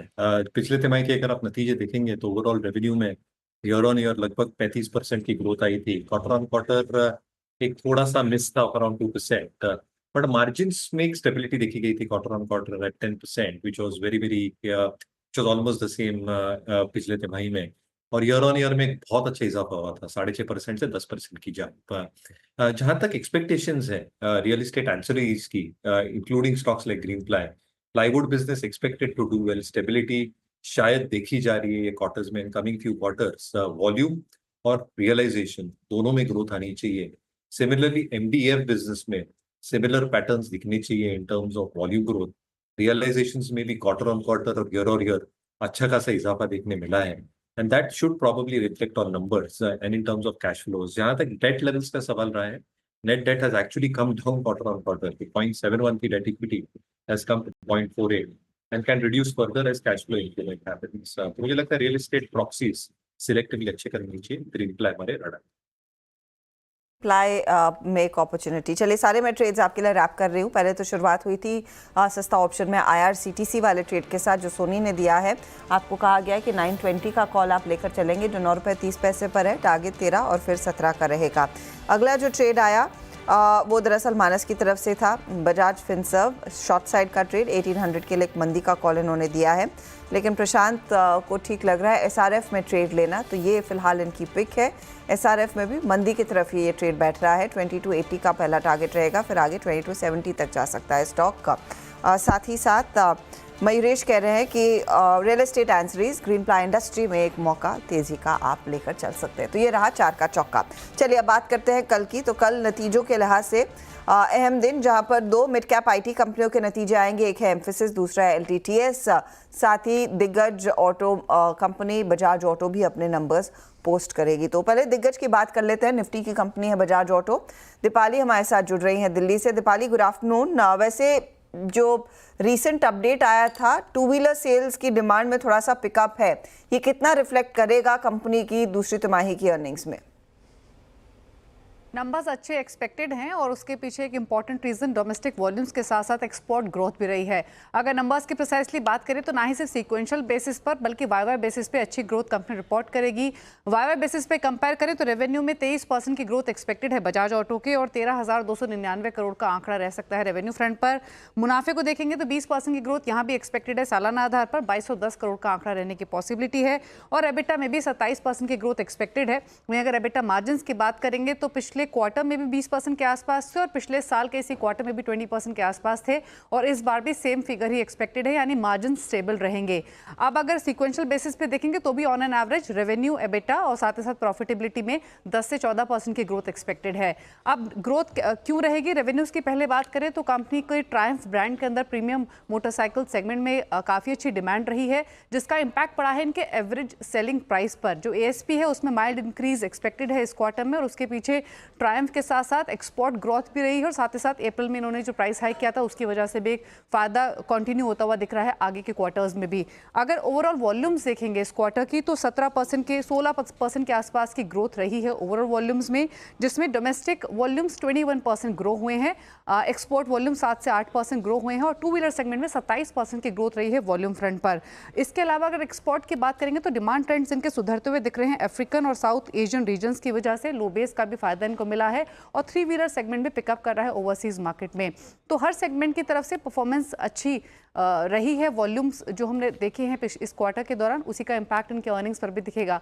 लेकिन एक चीज़ यहाँ पर हाईलाइट करना बहुत ज़रूरी है, जितने भी एस्टिमेट्स रहे हैं तमाम रिपोर्ट्स ब्रोकरेज रिपोर्ट्स की तरफ से बजाज ऑटो के, वो काफ़ी क्लोजर रहे हैं। यानी अगर कोई भी पॉजिटिव या फिर नेगेटिव डिसअपॉइंटमेंट होता है तो उसका उसी तरीके का रिएक्शन हम स्टॉक में देख सकते हैं, क्योंकि बहुत नैरो रेंज रही है तमाम ब्रोकरेज रिपोर्ट्स की। क्या नज़र कहाँ रहेगी? नज़र रहेगी कि क्या डिमांड ट्रेंड्स को लेकर मैनेजमेंट की कमेंट्री आती है डोमेस्टिक मार्केट्स को लेकर, कंसिडरिंग अच्छे मॉनसून की वजह से रूरल डिमांड पिकअप हो रही है और आगे और बेहतर होने की पॉसिबिलिटी है। साथ ही साथ वेडिंग सीजन भी आगे है। दूसरी तरफ एक्सपोर्ट ग्रोथ कैसी रहेगी और आगे की लॉन्च पाइपलाइन। ओके, चलिए तो बजाज ऑटो के नंबर्स पर रहेगी नज़र। गाबा सर, एक बार बजाज ऑटो का चार्ट देखिए। आज थोड़ी वीकनेस है स्टॉक में, वैसे ये काफ़ी एक शानदार आउट परफॉर्मर रहा है स्टॉक, इस पर क्या व्यू होगा? एक्चुअली आज एक सेल सिग्नल आया है बजाज ऑटो में, बेसिकली अच्छा मूव मिला करीब 13,000 के आसपास, फिर थोड़ा गिरावट किया तो एक साइडवेज मूव मिला, वो साइड ऑफ वीकनेस था। और आज का एक कंफर्मेशन है कि और भी वीकनेस पॉसिबल है। 11,544 पर ट्रेड कर रहा है, 11,000 possible on the down side, शायद और भी लोअर लेवल देख सकते हैं। स्टॉप थोड़ा डीप चाहिए 12,000 का, मुनाफा ऑन द शॉर्ट साइड मिल सकता है। तो बजाज ऑटो मुझे वीक नजर आता है। बजाज ऑटो थोड़ा वीक नज़र आता है गाबा सर को। चलिए अब कल और जो नंबर्स आएंगे उनमें 2 मिड कैप आईटी स्टॉक्स हैं, एम्फेसिस और LTTS। कंचन से जानते हैं वहाँ क्या एक्सपेक्ट करें। कंचन, गुड आफ्टरनून। Good afternoon. सबसे पहले बात करते हैं एम्फेसिस की। TV18 पोल के accordingly quarter on quarter basis में हमें स्लाइटली एक अपटिक देखने को मिल सकता है। सबसे पहले बात करते हैं डॉलर रेवेन्यू की। यहाँ पे 1.9% का एक अपसाइड एक्सपेक्टेड है। साथ में अगर ओवरऑल रेवेन्यू की बात करी जाए तो यहाँ पे भी करीब 2.5% का एक उछाल देखा जा सकता है। एबिट मार्जिन्स में भी एक स्लाइटली इंप्रूवमेंट देखा जा सकता है। पहले ये पिछले क्वार्टर 15% थे, लेकिन इस बार ये 15.3% रजिस्टर किए जा सकते हैं। इसके अलावा अगर हम डोप्स की बात करें तो Q2 में जो CC इनकम ग्रोथ है वो 1.8% से बढ़ के 1.9% रह सकती है। साथ ही साथ फिस्कल ईयर 25 में जो मिड सिंगल डिजिट ग्रोथ है उसका अनुमान जताया जा रहा है। मॉर्गेज बिजनेस में कहीं ना कहीं रिकवरी की उम्मीदें भी जताई जा रही है। अब फेड की तरफ से कोई भी रेट कट आता है तो वहां से हमें मॉर्गेज सेगमेंट में अच्छा खासा सुधार देखने को मिल सकता है। इसके अलावा जो एम्फेसिस है उसका जो टॉप क्लाइंट है वो है BFS कॉर्पोरेट, और रिसेंटली इसने अपने हाईटेक स्पेंड बढ़ाने के ऊपर बात की थी, जो कि काफी ज्यादा देखने वाली बात होगी क्वार्टर 2 के लिए। इसके अलावा हम बात करते हैं L&T टेक सर्विसेज की। TV18 पोल के अकॉर्डिंगली यहाँ पे भी हमें डॉलर रेवेन्यू में करीबन 4.5% का एक उछाल देखने को मिल सकता है। ओवरऑल रेवेन्यू में भी करीबन 5% का एक अपसाइड संभव है। अगर एबिट मार्जिन की बात करी जाए तो ये 15.6 के कंपैरेटिवली इस बार 16.3% पे रजिस्टर किया जा सकता है और पैट में करीबन 8% का उछाल देखा जा सकता है और ये 337 करोड़ नंबर इस टाइम पे देखा जाए तो ये हम देख सकते हैं आने वाले नतीजों में। अब क्वार्टर 2 में जो इसके अलावा हम बात करें क्वार्टर 2 में जो CC ग्रोथ है वो 4% रहने की उम्मीद है। क्वार्टर 1 के जो नतीजे देखने को मिले थे वो काफी ज्यादा कमजोर देखने को मिले थे, लेकिन क्वार्टर 2 में वापस से एक रिकवरी की उम्मीदें जताई जा रही है, क्योंकि जो मोबिलिटी सेगमेंट है वहां से एक अच्छा खासा सपोर्ट आता हुआ दिखाई दे रहा है। इनफैक्ट टोटल आय में जो मोबिलिटी का कंट्रीब्यूशन है वो है अप्रॉक्सीमेटली 35%। अब क्या चीजें आपको फोकस में रखनी चाहिए उसके ऊपर एक बार बात करते हैं। क्लाइंट्स की तरफ से नई डील पे किस तरीके की स्पेंडिंग आ रही है ये काफी ज्यादा इंपॉर्टेंट पॉइंट होगा ध्यान में रखने के लिए। अब बड़ी डील को लेके क्लाइंट्स की क्या राय है, बिकॉज पिछले 16 क्वार्टर की अगर हम रिपोर्ट देखें तो वहां पे बड़ी डील काफी रेंज बाउंडेड रही है। तो इस बार क्या कमेंट्री आती है, किस तरीके की डील आती है, वो काफी ज्यादा ध्यान में रखना होगा। इसके साथ ही साथ इंडस्ट्रियल प्रोडक्ट और मेडिकल डिवाइस पे कंपनी का किस तरीके का आउटलुक आता है। तो इंटरेस्टिंग डेटा पॉइंट्स जिस पर नजरें रखेंगे। एक हफ्ते पहले ही आपको याद होगा ये यूएस में बैंकिंग और फाइनेंशियल सेगमेंट में रिकवरी की उम्मीद में एम्फेसिस पर एक बाय कॉल आया था। कल तक हम एम्फेसिस की बात कर रहे थे और इस ट्रेड को सीएनबीसी आवाज के दर्शक राइट भी कर रहे हैं। तो मानस, इस स्टॉक पर मैं आपकी राय लेना चाहूंगी। कल नंबर से पहले आज थोड़ी सी मुनाफा वसूली दिखा रहा है, लेकिन चार्ट्स के आधार पर क्या अभी भी सेफर जोन में है या फिर यहाँ पर अब कुछ ऐसा लेवल ब्रीच हुआ है कि फिसल सकता है? कल स्टॉक ने भी 20 मूविंग एवरेज को रिगेन किया था। आज रैली में स्टॉक ने 3025 के आसपास के हाईस टेस्ट करने के बाद प्रॉफिट बुकिंग दिखाई है। मेरे ख्याल से अगर किसी के पास लॉन्ग पोजीशन है तो आप 2840 के स्टॉप लॉस से यहाँ पर पोजीशन को होल्ड कर सकते हैं। हालांकि अब स्टॉक अपने 20 10 मूविंग एवरेज के नीचे ट्रेड कर रहा है, इसलिए फ्रेश खरीदारी की राय नहीं रहेगी। लेकिन अगर आपके पास ऑलरेडी लॉन्ग पोजीशन है तो 2840 का स्टॉप लॉस जरूर लगाएं।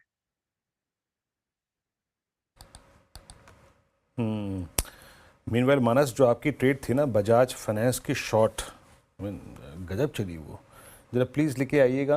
करीब करीब 7037 पे वो ट्रेड था। It's now 3990।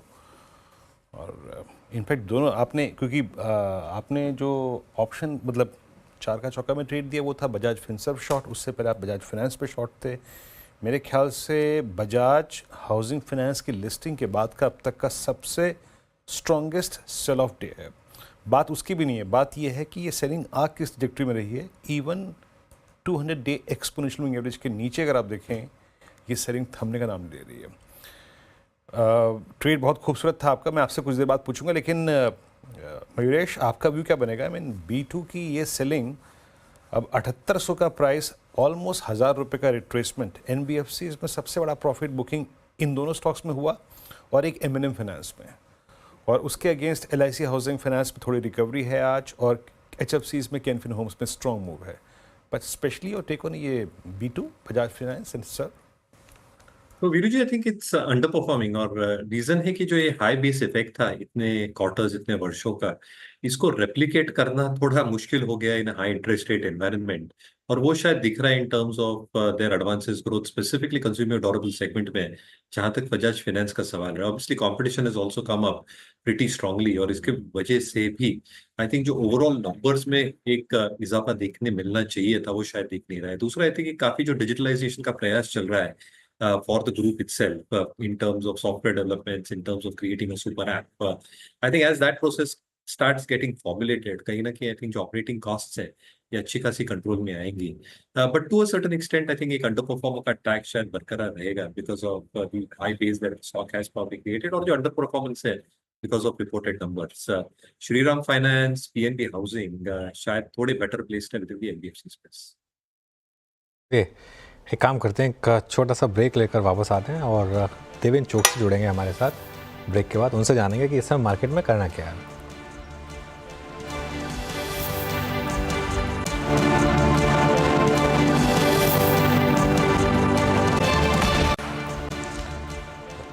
चलिए अब बात करते हैं थोड़ा लॉन्ग टर्म मार्केट की, और हमारे साथ दिया चोकसी फिनसर्व के मैनेजिंग डायरेक्टर देवेंद्र चोक से जुड़ गए हैं। देवेंद्र जी, गुड आफ्टरनून। पहले शुरुआत करते हैं रिलायंस के साथ, क्योंकि काफ़ी ड्रैग किया इसने आज स्टॉक ने मार्केट को। आपको कैसे लगे नंबर्स, और आपका क्या भी होगा स्टॉक पर? या अनुज, गुड आफ्टरनून। वेल, अगर हम कंज्यूमर फेसिंग बिजनेस, रिटेल और जियो प्लेटफॉर्म को, डिजिटल प्लेटफॉर्म को एक तरफ रखते हैं, और इंडस्ट्रियल बिजनेसेस जैसे O2C and oil and gas exploration के बिजनेस को अलग रख सकते हैं, तो उसके अंदर सबसे बड़ी जो दिक्कत है, चैलेंज आई है, वो मेरे ख्याल से O2C बिजनेस के अंदर ज़्यादातर दिख रही है, particularly because of the fact that जो ग्लोबल एनवायरनमेंट में जो डिस्टर्बेंस है उसके हिसाब से पूरी supply chain logistics I think affect हुई है, and at the same time I think some amount of dispatches including the offtake by the customer has been affected. So मेरे ख्याल से this is the root cause of the problem for a very sharp drop in the O2C business. But दूसरी तरफ देखें तो oil and gas का business के अंदर प्रोमिसेस भी अच्छे हैं, and I think the other growths are also there exploration business के अंदर। So to that extent I think it will be more और less taking care of the larger amount of business component within the industrial segment of the business. But सबसे बड़ा जो opportunity हमें दिख रहा है उसके अंदर कंज्यूमर फेसिंग बिजनेस पे दिख रहा है। दोनों रिटेल और जियो प्लेटफॉर्म के जो कारोबार है उसके अंदर काफी हद तक आई थिंक एक अच्छे प्रोमिसेस डिलीवर करने की क्षमता है, पर्टिकुलरली आप देखें तो रिटेल के बिजनेस में करीबन 8.8% का 8.8% का ईबीटा मार्जिन आया है। और कंपनी ने अपने जो प्रोडक्ट का जो रैशनलाइजेशन किया है उसके अंदर I think the higher margin products which is coming from their own battery of products is contributing larger. मेरे ख्याल से आई थिंक रिटेल बिजनेस के अंदर, ऑर्गेनाइज्ड रिटेल बिजनेस के अंदर probably this company would be drawing the highest amount of EBITDA margin as one can probably talk it on. So this business remains positive and at the same time जैसे नए अपने खुद के product जो add करते हैं portfolio के साथ में, I think this is likely to remain even more positive. जो लाइफस्टाइल और फैशन का बिजनेस है उसके अंदर शायद ये क्वार्टर इतना रिवॉर्डिंग नहीं रहा है, but according to me they are probably I think realigning their portfolio and building the youth segment in this particular portfolio, so this may probably show up better numbers. जो digital platform है उसके अंदर I think काफी हद तक मैं समझता हूँ कि ग्रोथ की अच्छी एक्सपेक्टेशन भी बनी रहेगी, क्योंकि जो लो एंड ऑफ द कस्टमर है they lost it because of the competitive prices I think from BSNL and Vodafone idea. But जो हाई एंड कस्टमर है जिसका डेटा कंजम्पशन ज्यादा है, they have actually started picking up I think higher amount of GBs, data GBs. At the same time जो air fibre, जियो air fibre का जो कारोबार है उसके अंदर भी मेरे ख्याल से I think penetration has been increasing, और मैं ऐसा समझता हूँ कि करीबन ये दोनों बिजनेस के अंदर देखें तो शायद एयर फाइबर का बिजनेस के साथ में growth will be higher in subsequent quarters. With higher ARPU, I would think that I think and at the same time implementation of AI-based solutions for all the verticals, मेरा ऐसा मानना है कि अगले 2-3 क्वार्टर के अंदर एक इंटरेस्टिंग आउटकम आ सकता है from the point of view of new application led growth which the Jio platform may experience, I think, through the AI platform and its use cases. So I think this may remain relatively more stronger. करीबन 64-65 हजार करोड़ का सालाना EBITDA इसके अंदर बैठ रहा है, और मैं ऐसा समझता हूँ कि अगले साल के अंदर it will have a promise of growing with around 15 to 20% के बीच में. So that may probably work better for the investors going forward. क्योंकि हमने रिलायंस और ऑफ कोर्स आपने जियो मेंशन किया है, इस लगे हाथ में टेलीकॉम का दूसरा बड़ा प्लेयर भारती एयरटेल पर भी आपकी राय लेना चाहूंगी देवेंद्र जी, क्योंकि स्टॉक में भी एक बहुत तगड़ा रन देखने को मिला, और ऑफ कोर्स कंपैरेटिव एनालिसिस आगे आप लोग ज़रूर करेंगे कि आरपू के लिहाज से कौन कहाँ बैठ रहा है और आगे कितना आउटलुक मजबूत हो रहा है। एयरटेल का आरपू 211 रुपये, ऑफ कोर्स उनका कस्टमर बेस जियो से थोड़ा कम है, जियो का 195-196 पर आ चुका है। यहाँ से टेलीकॉम स्पेस में बेहतर ट्रेड आपके लिहाज से क्या साबित होता हुआ दिखाई देगा, और एयरटेल कैसे पॉइज्ड है वैल्यूएशन वाइज भी? So don't know too much about the valuation of Bharti since it is not under full coverage of us, it is only soft coverage. We believe that I think adequately the stock price is reflecting whatever the underlying potential and the possibility is there currently. As such, I think मैं ऐसा समझता हूँ कि जो जियो platform के अंदर जो digital business का कारोबार है उसके अंदर काफी हद तक बेटर अपॉर्चुनिटी बनी है। Bharti still being seen as a mobile telephony company vis-a-vis a digital company which is Jio platform. So to an extent, I think is a distinct difference. Maybe I think on a piece-to-piece basis when we start comparing it, we realize that I think the potential and the growth numbers will be higher in case of digital business of Jio vis-a-vis Bharti. But as I said that I think we will require to do a piece-by-piece comparison on every aspect of the business between the two, which may be I think taking some amount of time, but preference would remain with the digital business of Jio platform.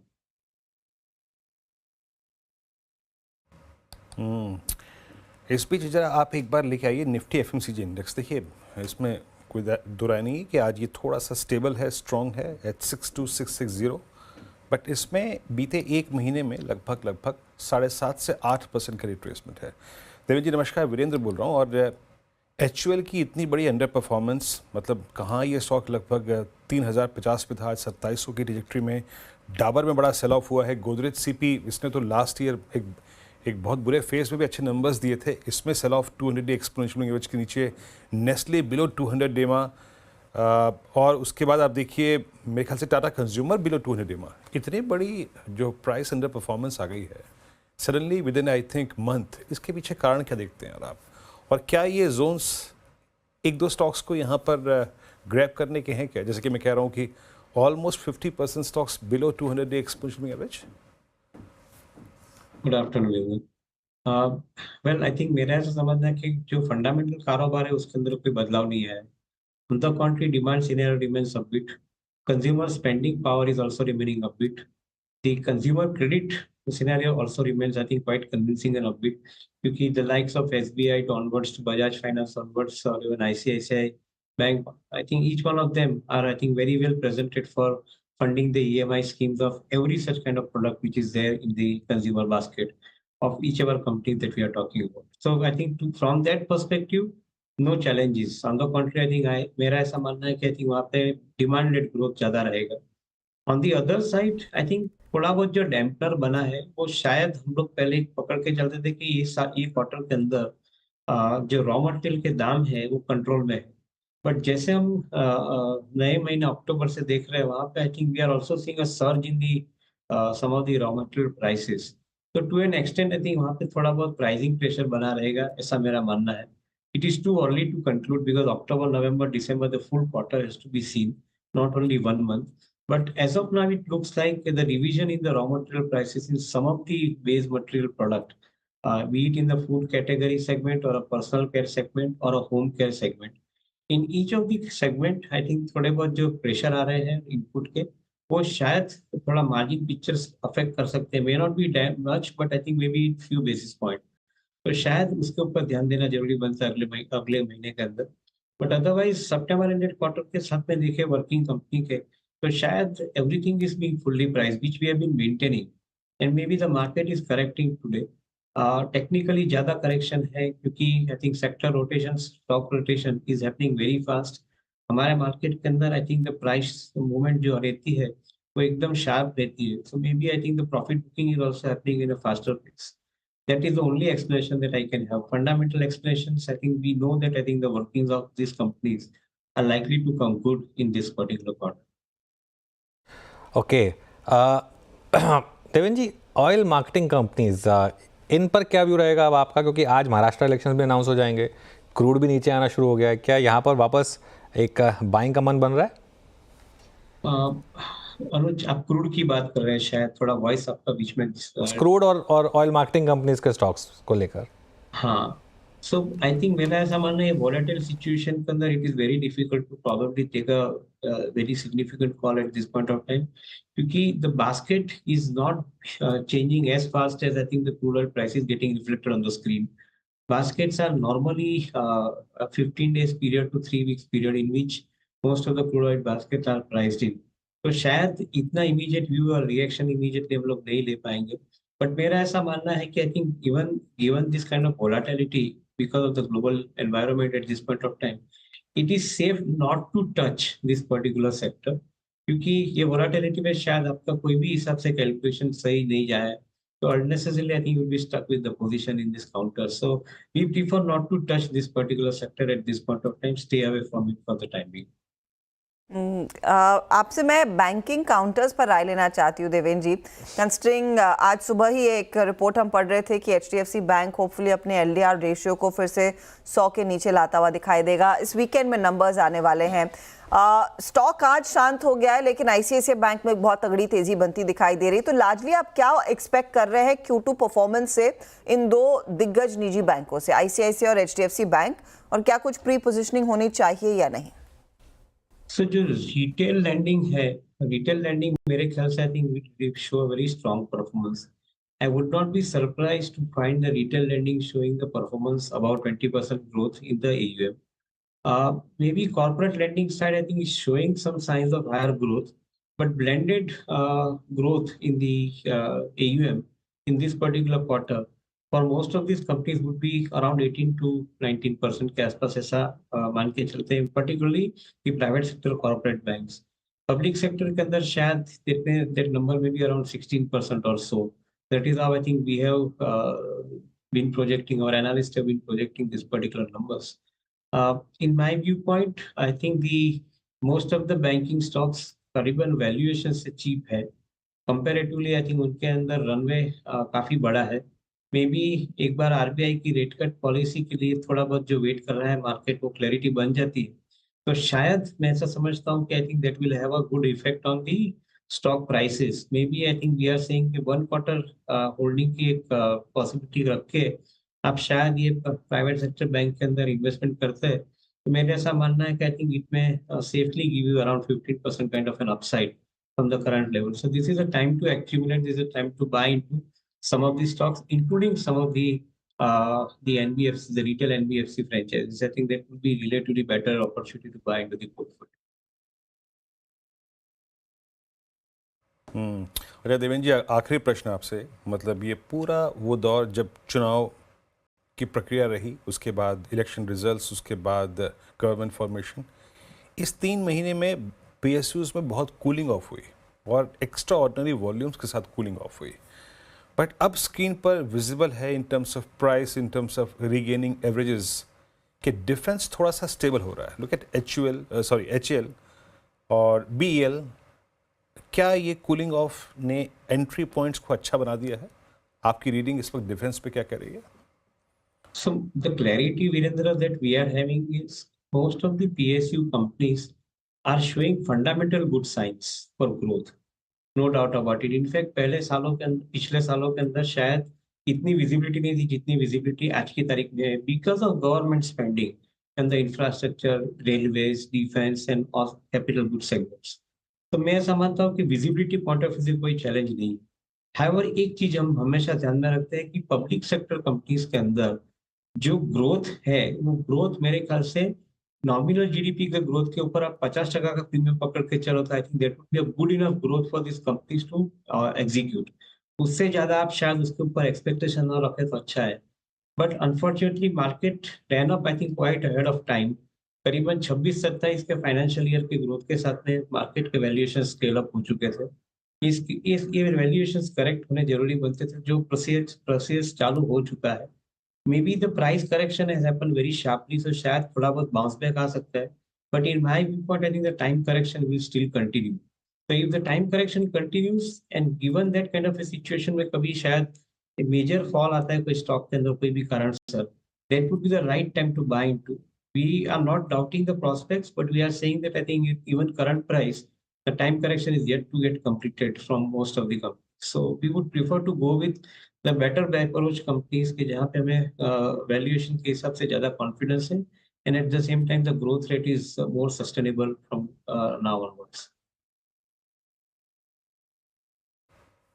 Okay, your point taken sir. Defence पे आपका view. Devendra जी, बहुत बहुत शुक्रिया, आप इस कार्यक्रम में शामिल हुए. सभी सेक्टर्स पे, इंडस्ट्रीज पे, स्टॉक्स पे आ रखे आपने, बहुत बहुत शुक्रिया. Thank you. अब आइए आप निफ्टी लेके स्क्रीन पर, और मोर स्पेशली निफ्टी बैंक लेके आइएगा. अनुज, 51,912, और अभी मतलब जब ये प्रश्न शुरू ही कर रहा था मैं तो 51,950 मोर और लेस ये इंडेक्स 20 डेमो में बंद हो रहा है. इस कॉन्फिडेंस के क्या कहने? और निफ्टी थोड़ा सा दुर्भाग्यपूर्ण रहा because of I think IT and Reliance. ये सेटअप लग कैसा रहा है और कल के लिए अप्रोच? देखिए वीरू, मैं जो शो के शुरू में कह रहा था मैं वही रिपीट करूंगा, और मैं अपना व्यू थोड़ा इतना जल्दी बदलता नहीं हूँ. मेरा अभी भी यही मानना है कि ये मार्केट आपको मौके दे रहा है, एक लास्ट कुछ मौके लोअर लेवल पे बाय करने का. लॉन्ग पोजीशन कैरी करिए, थोड़ा रिस्क तो मार्केट में आपको लेना पड़ेगा. देखिए, और एक बार 20 डेमा क्रॉस होगा तो बड़ी तेज़ी होगी. आप एक चीज़ कर सकते हैं, अगर आपको निफ्टी में थोड़ा डर लग रहा है तो बैंक निफ्टी में लॉन्ग कैरी कर लीजिए. वैसे तो मेरा ये मानना है कि दोनों में लॉन्ग पोजीशन कैरी करने में इस समय रिस्क रिवॉर्ड काफ़ी फेवर में है. और एक बार 20 डेमा क्रॉस होगा तो बड़ी रैली आएगी. देखिए, अगर मार्केट को 20 डेमा से बहुत ज़्यादा गिरना होता है ना, तो आज गिर जाता, खासतौर से बैंक निफ्टी. जिस तरीके का ये क्लोज आ रहा है, ये क्लोज बिल्कुल ख़राब नहीं है मार्केट के लिए. और निफ्टी में मुझे लग रहा है 25,600 तक की तेज़ी, और बैंक निफ्टी में 53,000 तक की तेज़ी ओपन हुई है. हाँ, आपको एक स्टॉप लॉस रखना होगा सिस्टम में. आज का लो उसके नीचे 20-30 पॉइंट निफ्टी पर और करीब 100 पॉइंट बैंक निफ्टी पर. आई थिंक वो एक रीजनेबल स्टॉप आप समझ के चल सकते हैं मार्केट में. और क्रूड की जिस तरीके से डिक्लाइन आ रही है सिस्टम में, ये मार्केट के लिए एक बहुत बड़ा पॉजिटिव है. और मैं तो हैरान हूँ कि मार्केट इतना नहीं चला जितना मार्केट चलना चाहिए था. लेकिन आई थिंक हम तैयार हैं एक नेक्स्ट स्टेप्स के लिए. और जैसा मैंने कहा, एक आपको स्टॉप लॉस लगाना होगा सिस्टम में. ओवरनाइट रिस्क है क्या इस मार्केट में? मेरे ख्याल से इतना ओवरनाइट रिस्क है नहीं मार्केट में. और अगर आप चाहते हैं बहुत ज़्यादा सिक्योर होना चाहते हैं तो हेज कर लें अपने आप को, लेकिन पोजीशन आपकी मेरे ख्याल से लॉन्ग साइड पर ही होनी चाहिए इस मार्केट में. चलिए, तो आपको इंडेक्स पे एक व्यू मालूम चल गया कि क्या करना है, और कंस्ट्रक्टिव, पॉजिटिव, सकारात्मक व्यू और एक अपॉर्चुनिटी है ये प्राइस एंटर करने के लिए। अब चलते हैं यतिन के पास। आज डीलर्स क्या चेस कर रहे हैं, क्या उनको इस प्राइस पे अट्रैक्टिव लग रहा है, कहाँ शॉर्ट कहाँ लॉन्ग? यतिन बताइए, क्या चेस कर रहे हैं dealers? Good afternoon Veeru. Flows थोड़े बहुत वीक हैं और डीलर्स के हिसाब से जो एफआई की बिकवाली चल रही है उसके चलते अशोक लेलैंड में प्रेशर रह सकता है। डीलर्स यहाँ एसटीबीटी की सलाह दे रहे हैं और उनको लगता है कि 218, 220 तक के टारगेट्स यहाँ नीचे में देखने को मिल सकते हैं। और ओपन इंटरेस्ट भी लगभग 4% बढ़ा है आज काउंटर में अक्टूबर सीरीज़ में, और कहीं ना कहीं शॉर्ट्स यहाँ देखने को मिल रहे हैं। इसी तरीके से एक्सिस बैंक में काफ़ी शॉर्ट्स दिख रहे हैं। जनरली प्राइवेट सेक्टर बैंक में से एक थोड़ा वीक चल रहा है और डीलर्स के हिसाब से यहाँ डोमेस्टिक फंड्स बिकवाली कर रहे हैं और पोजिशनली स्टॉक में शायद 1100-1120 तक के भी लेवल्स आ सकते हैं। रिजल्ट सीजन के पहले इन दोनों ही काउंटर्स में थोड़ा बहुत शॉर्ट पोजीशंस देखने को मिल रहा है। ओके, तो ये इस समय डीलिंग रूम से फीडबैक जो यतिन को मिला। दो स्टॉक्स जो रेडार पर हैं, अशोक लेलैंड और एक्सिस बैंक, दोनों में इस समय थोड़ी सी वीकनेस है। ब्रेंट में अब 73.77 इस समय ब्रेंट क्रूड का भाव। BTST STBT टाइम, गावा सर बताइए क्या कैरी करेंगे कल के लिए? कल के लिए वही कैरी करूंगा जो कल मैंने BTST दिया था, वो है अपोलो हॉस्पिटल। आज भी अपोलो हॉस्पिटल ही है, अपमूव है इसमें ऑन। स्टॉप होगा अब आज मॉडिफाई करके 7100, अपसाइड फर्स्ट टारगेट 7200, फिर 7275, 7250, ये एक जोन है, वहां तक जाना चाहिए Apollo hospital. Okay, Apollo hospital में एक मौका तेजी का बन रहा है। मानस, आपका ट्रेड? देखिए, मेरा ट्रेड गोदरेज सीपी पे खरीदारी करने की राय रहेगी। स्टॉक करेक्ट हो चुका है, 200 मूविंग एवरेज पे स्टॉक ने सपोर्ट लेके रिकवरी दिखाई है। मेरे ख्याल से एक बाउंस बैक बनता है जिसमें शायद 20 डे और 100 day moving average stock test कर सकता है। तो गोदरेज सीपी के फ्यूचर में खरीदारी करेंगे। 1324 का स्टॉप लॉस लगाना है और 1370 ये आपको टारगेट सेट करने हैं Godrej CP. Okay, Godrej CP exactly 200 day exponential average पे मानस रिवर्सल रेट पकड़ते हुए है। प्रशांत, आप क्या कैरी करेंगे कल के लिए? मुझे यहाँ पे आईटीसी की प्लेसमेंट काफी अच्छी लग रही है। एक स्ट्रॉन्ग सपोर्ट से बाउंस हुआ है, करीबन 500 के जस्ट नीचे ट्रेड कर रहा है। 492, 492 स्पॉट स्टॉप लॉस रख के लॉन्ग जाने की सलाह होगी और टारगेट रखेंगे 510, जो कि ऑलमोस्ट 20 डेमा की प्लेसमेंट है। सोनी जी, आप क्या कैरी करें कल के लिए? अनुज जी, BTST वोल्टास पे रहेगा, फ्यूचर्स पे खरीदारी करने की सलाह रहेगी। 1818 प्राइस चल रहा है, स्टॉप लॉस यहाँ पे लगा है 1795, टारगेट रहेगा 1850, 1860। ओके, चलिए अब एक काम करते हैं, एक दो और स्टॉक्स देख लेते हैं। मेरे ख्याल से शायद मार्केट हर्षता थोड़ा टाइम बाय करने की भी कोशिश कर रहा है। आज शाम को महाराष्ट्र के इलेक्शंस आएंगे, उसके बाद आई थिंक वो भी एक इम्पॉर्टेंट टॉपिक होगा। उस पर भी मेरे ख्याल से काफ़ी बातचीत छिड़ेगी, क्योंकि जब हरियाणा के रिजल्ट्स आए थे उसके बाद वापस से ये वाला जो इशू है ये वापस एक तूल पकड़ने लगा, क्योंकि आई थिंक एक महीने पहले तक हर कोई मान चुका था कि महाराष्ट्र इलेक्शन भी डन एंड डस्टेड है बीजेपी के against. I think Haryana election के बाद शायद थोड़ा सा एक वापस एक ये लगा लोगों को कि शायद कुछ पॉजिटिव निकल कर आ जाए, तो ये भी एक कारण हो सकता है। खैर जो भी हो, एक चीज़ तो क्लियर है कि मार्केट का मोमेंटम अभी थोड़ा सा कहीं ना कहीं खो गया है। कैसे वापस आएगा वो, क्योंकि ट्रिगर सारे मार्केट के लिए अब धीरे धीरे एक एक करके पॉजिटिव हो रहे हैं, लेकिन शायद एक वो मिसिंग फैक्टर, शायद एक वाव फैक्टर मिसिंग है। कहीं से वो वाव फैक्टर आए तो मार्केट को वो ट्रिगर मिले और वो 20 डेमा को क्रॉस करे तो शायद आगे तेज़ी हो। लेकिन एक चीज़ जो अच्छी हो रही है वो ये भी हो रही है कि मार्केट में बॉटम बन गया, एटलीस्ट लोअर लेवल पे बाइंग भी आ रही है। Bank Nifty for example, Nifty भले डे लो के आसपास बंद हो रहा है, लेकिन बैंक निफ्टी देखिए, बैंक निफ्टी की क्लोज आज की बहुत अच्छी है और ये मार्केट को शायद थोड़ा सा एक पॉजिटिव फीडबैक देगी यहाँ से आगे के लिए। लीडरशिप पोजीशन में फिर बैंकिंग काउंटर्स ही रहेंगे अनुज। जैसे कल हम HDFC बैंक की बात कर रहे थे, आज फ्लैट है, ज्यादा टूटा नहीं, डिस्पाइट द फैक्ट कि निफ्टी बैंक में वो हमने बाकी सारे स्टॉक्स का अंडर परफॉर्मेंस देखा था और ICICI बैंक का out performance. Even HDFC bank की क्लोज खराब नहीं है, सुबह का लो 1675 था, 1683 पर आ गया बैंक निफ्टी, ये HDFC बैंक। आज के FI के नंबर देखते हैं आज, और इसको कॉम्पनसेट करने के लिए ICICI बैंक है। अगर आज भी आपकी FI की सेलिंग एज्यूम करिए 2500-3000 करोड़ तक की रेस्ट्रिक्टेड रही, तो मैं कहूँगा कि हाँ बैंक निफ्टी शायद लीडरशिप पोजीशन के लिए तैयार है। लेकिन जो बड़ी लीडरशिप है ना वो आईटी के साथ ही है, बड़ी लीडरशिप आईटी के साथ ही है। और वो मेरे ख्याल से इन्फोसिस के नंबर्स को शायद वेट कर रहे हैं आप कि एक बार इन्फोसिस वो नंबर में रीअफर्म कर दे जो उन्होंने पिछली बार गाइडेंस बढ़ाई थी, आई थिंक 3 से 5% की थी शायद, अगर उसको वो 4 से 6 या ऐसा कुछ कर दे मान लीजिए, तो वो एक फैक्टर हो सकता है मार्केट के लिए पॉजिटिव। लेकिन ये भी हो सकता है कि मार्केट में आईटी और बैंक्स दोनों चलें, ये भी एक पॉसिबिलिटी है इस मार्केट के लिए। इनफैक्ट वो दिल बहलाने का अच्छा ख्याल है कि 4 से 6% कर दे और तब तो सोने पे सुहागा हो जाएगा, क्योंकि 1 से 3% की गाइडेंस थी जिसे 3 से 4 किया था। और अगर स्कोप बन रहा है कि बीएफएसआई में कॉन्फिडेंस आ रहा है, जैसे एचसीएल टेक ने भी मेंशन किया था, तो शायद यहाँ पर थोड़ी सी और चमक बढ़ती हुई दिखाई दे सकती है। तो टेक्नोलॉजी इनफैक्ट वो फोरफ्रंट पर रखना चाहिए। अच्छा, जाते जाते एक बार एशियन पेंट आपकी स्क्रीन पर लिख रहा था, हमने हेडलाइन में मेंशन किया था कि कच्चे तेल की वीकनेस इन पेंट कंपनियों के लिए पॉजिटिव रहेगी, और यहाँ पर ऑफ कोर्स डे हाई पर तो नहीं पहुंचा है लेकिन मोमेंटम है। अब कंस्ट्रिंग $74 के नीचे थोड़ा सा कंसिस्टेंट दिखने लगा है, क्योंकि ओपेक का वो डिमांड आउटलुक कट, अब आईईए का डिमांड आउटलुक कट शायद प्रेशर बनाए रखेगा। नियरली 5% का करेक्शन ब्रेंट में आप देख ही रहे हैं। इस पर इनफैक्ट प्रशांत आप एक कॉल दीजिएगा, 3075 पर अगर आज से कल में कैरी करना है तो किस तरह के लेवल्स की तैयारी होनी चाहिए आगे? इसमें मोमेंटम आएगा 3100 के ऊपर, हम जस्ट वहां पे ही रुके हैं, बट मुझे लग रहा है थोड़ा प्रीएम्प्ट करके आज का जो लो है 3045, यही स्टॉप लॉस मान के पोजीशन कैरी कीजिए। 3100 के ऊपर आप ऐड कर सकते हो। ओवरऑल मुझे लग रहा है एक पुल बैक ट्रेड की तरह प्लान कीजिए फॉर टारगेट्स अराउंड 3130 135।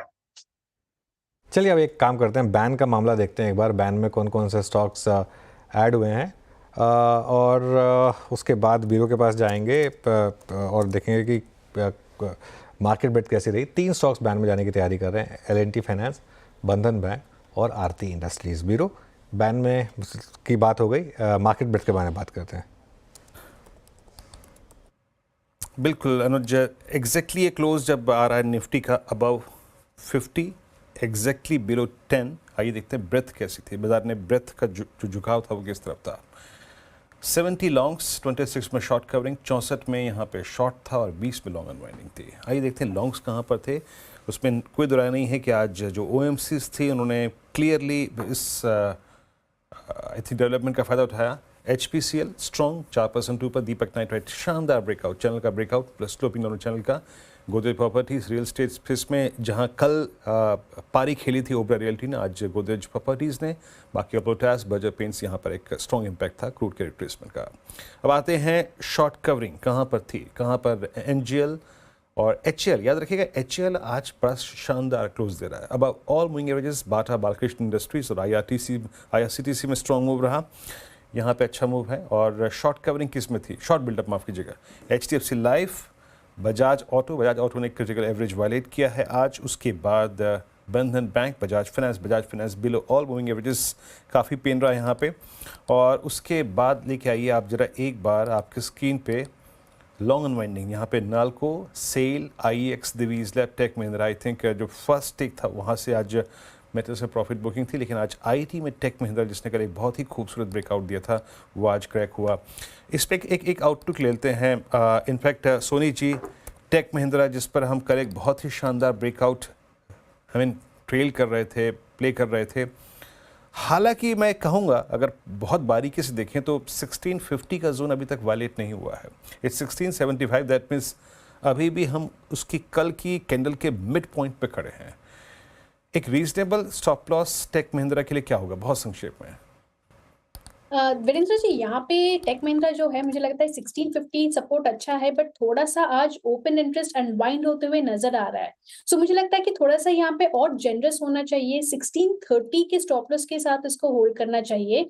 कहीं ना कहीं वो 1650 को एक बार ब्रेक कर सकता है, टेस्ट कर सकता है। सो 1630 स्टॉप लॉस के साथ होल्ड कर सकते हैं, वहां से रिवर्सल दिखा सकता है, 1700 के लेवल्स पे दोबारा टेस्ट कर सकता है, वहां पे रेजिस्टेंस है, तो इसी रेंज पे रहने की यहाँ पे मुझे संभावना ज्यादा लग रही है।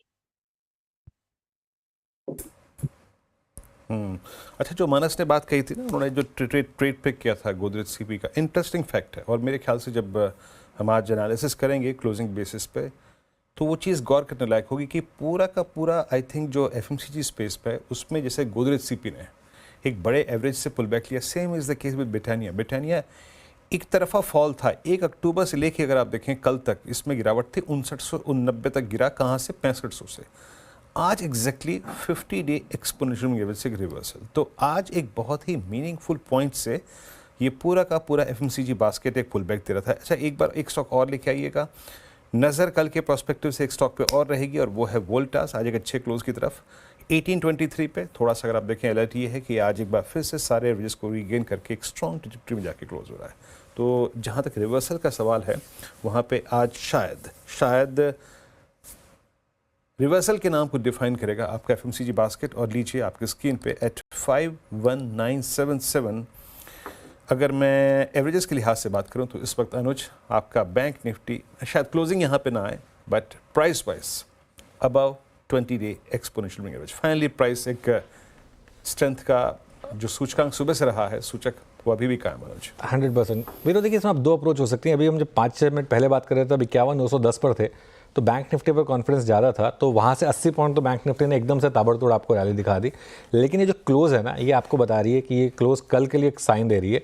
निफ्टी की भी क्लोज़ देखिए अब डे लो से काफ़ी ऊपर है 25,074 पर, और मेरे ख्याल से लो था 25,002 का, 25,008 का, तो ये भी लो से काफ़ी ऊपर है क्लोज़। और ये मार्केट देखिए जैसा मैं कह रहा था, अगर निफ्टी बैंक को 20 डेमा से गिरना होता तो गिर जाता। इस तरीके से आपको इतना क्लोज़ उसके क्लोज़ नहीं देता।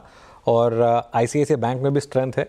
मुझे लग रहा है कल शायद, अब कल वीकली एक्सपायरी है बैंक निफ्टी की, तो थोड़ा कल सुबह वापस क्यूज़ पढ़ेंगे, लेकिन कल परसों तक आई थिंक एक ब्रेकआउट की तैयारी हो रही है यहाँ पर बैंक निफ्टी में। खास तौर से आई थिंक 53,000 53,500 तक के लेवल्स ओपन हो रहे हैं बैंक निफ्टी में, और अगर वो होगा तो ऑब्वियसली निफ्टी पर भी उसका एक क्लियर कट इम्पैक्ट आएगा।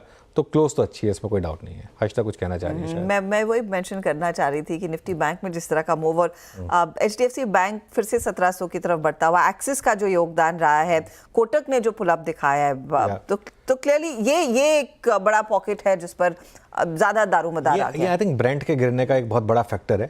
क्रूड के गिरने पर काफ़ी हद तक एक एल्गो पॉजिटिविटी ट्रेड होती है बैंकिंग स्टॉक्स में। प्लस अगर FI की सेलिंग स्टेम हो रही है कुछ हद तक, अगर FI की सेलिंग देखिए FI से बेच के थकेंगे, तो वो भी एक थोड़ा सा फैक्टर रहेगा। चलिए खैर वॉल पर चलते हैं मार्केट की आज की क्लोज समझने के लिए। आज की क्लोज मार्केट की थोड़ी मिक्स रही, निफ्टी 53 पॉइंट नीचे, लेकिन बैंक निफ्टी 150 पॉइंट ऊपर। बैंक निफ्टी डे हाई पर बंद हो रहा है। निफ्टी डे हाई पर नहीं बंद हो पाया, उसके दो कारण थे। एक तो निफ्टी IT जो 150 पॉइंट नीचे था, और दूसरा था रिलायंस ने काफ़ी प्रेशर डाला मार्केट के ऊपर।